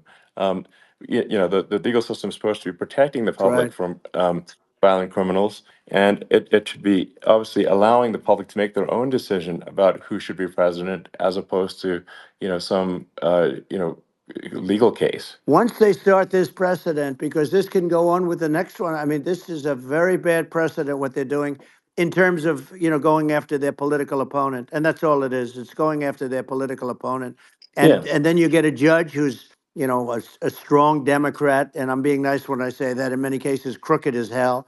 But you get a judge, and you go into an area where a Republican gets 3 or 4% of the vote, and you'll have a jury pool yeah, with people that hate Republicans or hate. It could sure, also be the other way though, of course. because it could start the other way in areas where they hate Exactly. Democrats, and you get into a Yep. Pandora's box. It's a very dangerous thing for this country, and a very dangerous thing even for the state. New York City is Yep. losing. New York Absolutely. City and state lose a lot of business over what they did to me because these people say we don't want that to happen to us. That's no justice system. You have an unfair system of Yes. justice, and it's costing New York State a tremendous amount of money. People are leaving and companies are leaving and they won't come back. So, all of that stuff is important. But the economy now is the big thing. And we can turn that economy up so fast and people are going to be back again. We're going to get rid of Yeah, I think there's inflation. a lot of Right. opportunity. Absolutely. Absolutely. So And I just I want to think I I want to think congratulate you. You've done an amazing job. You have definitely got a fertile mind. We can talk. You and I can talk about rockets and it's kind of you to say thank well, you. tunnels. We can talk about tunnels and rockets and electric cars. So many things. And now you're into the AI, and that's going to be another beauty, I'll say. So Yeah. it's an amazing thing you've done, Elon. It's an amazing thing, and I Well, congratulate you. I mean, thank you. And well, I mean, I just to say here, here's to an exciting, inspiring future that people can look forward to and be optimistic and excited about what happens next. And that's the kind of future that I think you will bring as president, and that's why I endorse you. Well, I appreciate that. That endorsement meant a lot to me. Not all endorsements mean that much, to be honest. Your endorsement meant a lot. And we have a phrase, "Make America Great Again." It's pretty simple, but it really says that we want to make America great again, and we can do it. We can do it now. But if we were going to suffer another 4 years like we've suffered for the last 4 years, I'm not sure the country can ever come back. That's how bad it is. It's so bad. We have to do a I lot of think that's a things. very real Yeah, risk. it's a big That's a risk. very real risk. Yeah, And it's, I'd just like to note to people listening, like I've not been very political before, and if you look at my record, I've actually been. I'm not like, some they try to paint me as like a far right guy, which is absurd because I'm like making electric vehicles and solar and batteries, helping with the environment, and I actually I supported Obama. I stood in line for 6 hours to shake Obama's hand when he was running for president, and so it's not like I'm like some sort of dyed in the wool long term Republican. I call myself historically a moderate Democrat, and but now I feel like we're really at a critical juncture for the country, and uh, I think a lot of people thought the Biden administration would be a moderate administration, but it's not, and obviously we're just going to see an even further left uh, administration with Kamala. That's my honest opinion. I mean, her dad is literally. I mean, she was brought up as an actual. Her dad is a Marxist economist. That's, you can Google it. I mean, it's not a. We're not making this up. That's how she was brought up. So, uh, and we want to have a future that is prosperous. And I think we're just at this critical juncture. And I think this is a case of the America is going to at a fork in the road, it's true. and I think it will take if the path to, like, you are the path to prosperity, and I think Kamala is the opposite. Then that's my honest opinion. I'm gonna get attacked like crazy, and I've also experienced quite a bit of lawfare myself, and but I'm just trying to tell people my honest opinion, and I haven't been really active in politics before, and I'm just trying to point out that my track record historically has been moderate, if not moderate, slightly left. So this is to people out there who are in the moderate camp to say, I think you should support um, Donald Trump for president. And I think it's actually a very important junction in the road, and we're in deep trouble if it goes the other way. Well, I want to thank you. And, I actually always did think of you as somewhat left. I must say that. So it's uh, it's Yeah. even more of an Well, that's, honor to have yeah. your endorsement. I know how strong you feel about it. But, when you think of her, San Francisco 15 years ago, I had a great friend, Bob Tish. He said it's the greatest city in America. And now it's not, it's almost not livable there. And California likewise. And she was involved in the destruction of San Francisco and the destruction of California, and she will be involved in the destruction of our country if people are so unwise as to elect her. And I hope that doesn't happen. And I hope the elections are going to be run honestly. And we're going to turn this country around. We're going to do things and we can do it fairly quickly. And we have to get rid of the criminals that have been, given to us by other countries as they laugh. They laugh at Yeah. us. They think we're stupid to accept these people. These are radical, stone cold killers in many cases and terrorists. And they're in our country by the hundreds of thousands. Yeah. And we have to take Yeah. them out. Yeah, I mean, if I could summarize it, perhaps, I think these are issues that I think most people in America would agree with, which is that we want safe and clean cities, we want secure borders, we want sensible government spending, we want to restore both the perception and reality of respect in the judicial system, just stop the lawfare, and I think that's like, and how are those even right wing positions? I think those are that's just common sense, and that's I mean, would you agree with A that? 100%. I don't understand, the whole, they call it progressive. They don't like the word liberal anymore, but call it liberal or progressive. I don't understand how somebody could say that it's okay for them to empty prisons into our country.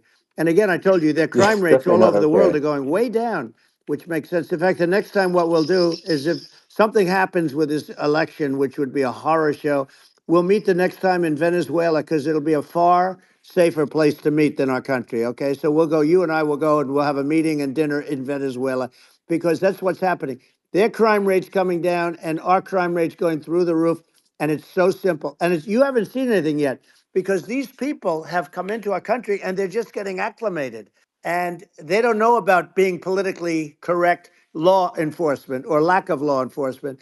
And our police, I have to just end with this. We have great police, we have great law enforcement, but they're not allowed to do their job. They have to be able to do their Yeah. job without being destroyed. Well, absolutely, and it's obviously demoralizing if you're a police officer risking your life to to arrest violent criminals who could kill you and do kill you sometimes, and then you arrest the violent criminal, and then the DA doesn't prosecute and that's let the guy out. Yeah. Well, then like why should a police officer risk their life to arrest a violent felon Well, even if worse, if Elon, nothing's going to happen? even worse, they prosecute the police officer. They go after it and they prosecute the police officer and they take away his pension, they take away his Yeah. job, he loses his family, he loses his house. Well, I thought it was very telling, like incredibly telling, that when that there was that case where sort of a gang of thugs beat up police officers. I think it was in Times Yep. Square in New York, and and then nothing happened to those guys. They were let out, zero bail, and I think a bunch of them were given free tickets to California. Well, what is I mean, that is a gross indignity against the United States, and that's how, I mean, this is insane. Like, have we lost all pride? What that how can such a thing be allowed to occur? I've never seen anything. You know? We see where they get shot. It's a very dangerous profession, but it's something they're very proud of and they want to be able to do their job. But I've seen them get shot. I've seen a lot of things. But I've never seen where these guys are standing in the middle of a big street, everybody watching them, and they're literally boxing, like punching, stand up fighting a police officer. There were two of them. And Yeah, yet about six yeah, of yeah. these guys, and they're punching the hell out of them. And in their own country, they would be dead if they did that. They'd be shot. They Yes, would be shot instantly. And they come from these countries, and it's taking them a while to realize that we don't do that in this country. But in their own yeah, country, if they stood on a street and had a fight with a police officer, they would be shot. There's no political correctness. And yeah. It's it's just such a sad thing to see.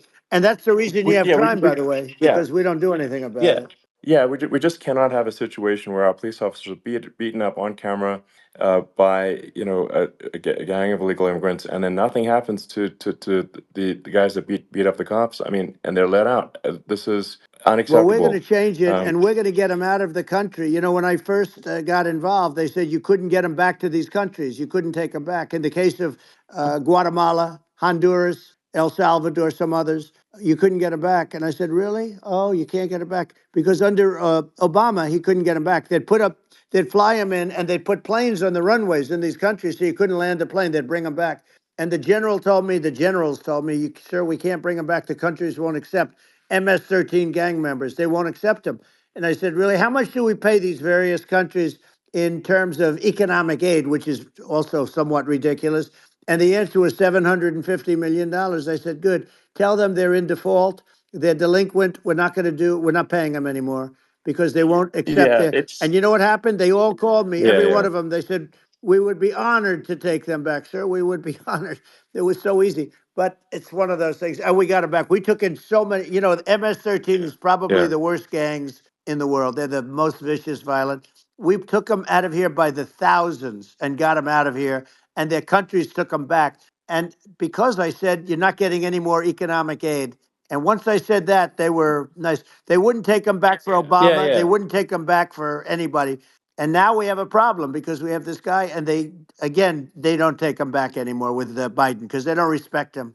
Yeah, yeah. It's just gotta be done. We just can't have whether they're citizens or not citizens.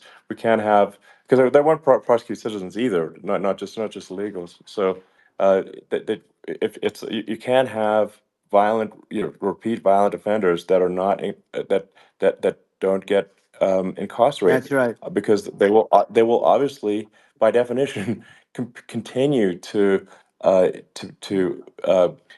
people. And I think where part of this comes from is that there's I do sort of consider myself liberal in some ways. I mean, it's just that you want to have empathy for Right. people. Obviously, you want to have empathy for people. I totally agree with that. You want to have empathy, but you also have to have empathy for the victims of the criminals. And if you just have empathy for the criminals, it's actually shallow empathy. It's not real. You're not thinking. You have one layer deep empathy. You got to say like, what if you don't incarcerate this person?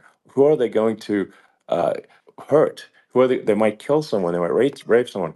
If you don't incarcerate them, you have to have empathy for the victims. And there's a lack of empathy for the victims of the criminals, and too much empathy for the criminals. It doesn't make sense. That's why you want to have deep empathy for society as a whole, not shallow empathy for That's right. criminals. And we have to give our police officers the dignity and the respect that they deserve. And we have to let them do their job. They can do a great job, but we have to let them do their job. And if we don't do that, it's going to all disappear. There's never been a society like this where you're allowed to do anything you want and nothing happens. And I'm talking about violent crime. And it's going to get more violent because these are really, really violent people, and we're going to get them out of our country, and we're going to get them back to where, because they were sent here by the presidents and by the various people that run those countries, and I know every one of those guys, and they're smart people, and they're streetwise people, and they really think that the USA is stupid. They think we're run by stupid people, and they happen to be right. But when I was there, we had no problem. We got them out. We took out thousands of MS-13 gang members. We brought them back. And now again, it's the same old story. We don't do it. And they actually gave them a big increase in aid. They raised it up to billions of dollars, and they get nothing for it. So it's. I hope everybody's going to vote for Trump, and we're going to get this country straight. And Yeah. I didn't need this. I'm I, like you. I didn't need this. I had a very nice yeah. life. I didn't need to go Yeah. through Yeah. court systems and go through all the other stuff and run at the Sure. same time. I have to run. I have to go through fake trials with, in some cases, corrupt judges, totally corrupt judges. I didn't need it. I had a nice life.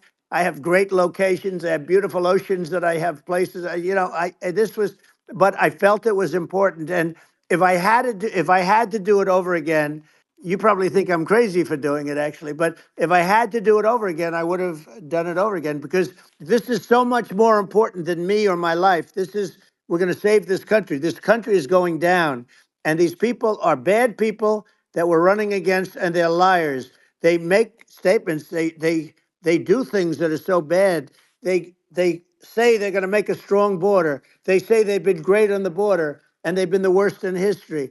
They say they're Yeah, going to it's stop horrible. Like crime, the and facts speak for themselves. The it's so facts incredible. speak for themselves. Like it's gotten to the point where people just don't even bother reporting crime in a lot of That's cities right. because they know nothing is going to happen. Um, that's what I hear anecdotally from people all the time. So it's just my values. I'm just saying to people out there, like the things I think are important for the future is like we've got to have safe cities, we've got to have secure borders, we've got to have sensible spending, and we've got to have deregulation, and Right. so we can have a prosperous future. And then we want to have some exciting, sort of moonshot projects that people can get fired up about. And that's the future I'm looking for. And I'm pro environment, but I'm not against. I'm not like I don't think we should vilify the oil and gas industry because they're keeping civilization going right now.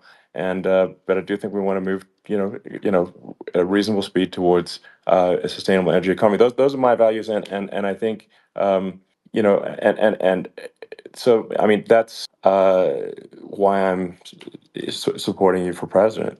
Well, I So appreciate it. We're going to give incentive to companies to come into our country, not to leave our country. We're going to be giving tremendous incentives. We want companies to build here, not to build in other locations. And we want to create jobs. And again, it's about the American dream. You don't hear about the American dream anymore, Elon. You don't hear. You're the American dream in the truest sense, but you don't hear about the American dream anymore. And you're going to hear about it. People, they need that incentive to go out yeah, and do it. And they're going to love their lives. I mean, they're going to look forward to getting up in the morning and going to a job that they love, not a job that they can't stand, or not any job at all where they have no money, where they yeah, literally have no money. And then they end up with violence and lots of other problems. No, we're yeah. going to do some great things. And I learned a lot in the first. We had a great economy and all of that. We rebuilt the military. We did so much, but I also learned the best people. I learned the good people, the smart people, the dumb people, the people that can do things. The people, you learn. When I first came in, I tell people I was in Washington D.C. only 17 times, according to the fake news media. I was in 17 times. I never stayed over. And you don't know people. You rely on other people to give you names, and then you realize the people you relied on weren't so good. Now we had great people, but we also had some where I wouldn't have, used them had I known. Now I Yeah. know everybody, and I think we're going to really turn things around fast. We have no choice, otherwise we're not going to have a country. And I really appreciate this. Has been, to me, it's been a lot of fun being with you. You're an amazing guy. You've done an incredible job and a great inspiration to people. A great inspiration, and I hope you keep going and just continue to do well. And we're going to have a big election coming up, and I think November 5th will be the most important day in the history of our country. I think that election will be the most important election, and I think it'll end up being maybe the most important day in the history of our country, because if Yeah. we don't win, I just feel so sorry for everybody. No, I think we're at a fork in the road of destiny of civilization, and I think we need to take the right path, and I think you're the right path. So I think Well, that's what it comes down to. thank you very much, Elon. It's a great honor, and we'll do it again sometime. And it's been really fun, and I hope you got a lot of viewers. I hear you got a lot, but I hope you Sure. got Yeah. I know you got a lot of them. So I appreciate it. I'll see you soon. All right. Sounds good. Thank you. Thank you, Elon. Thank you very much. Bye.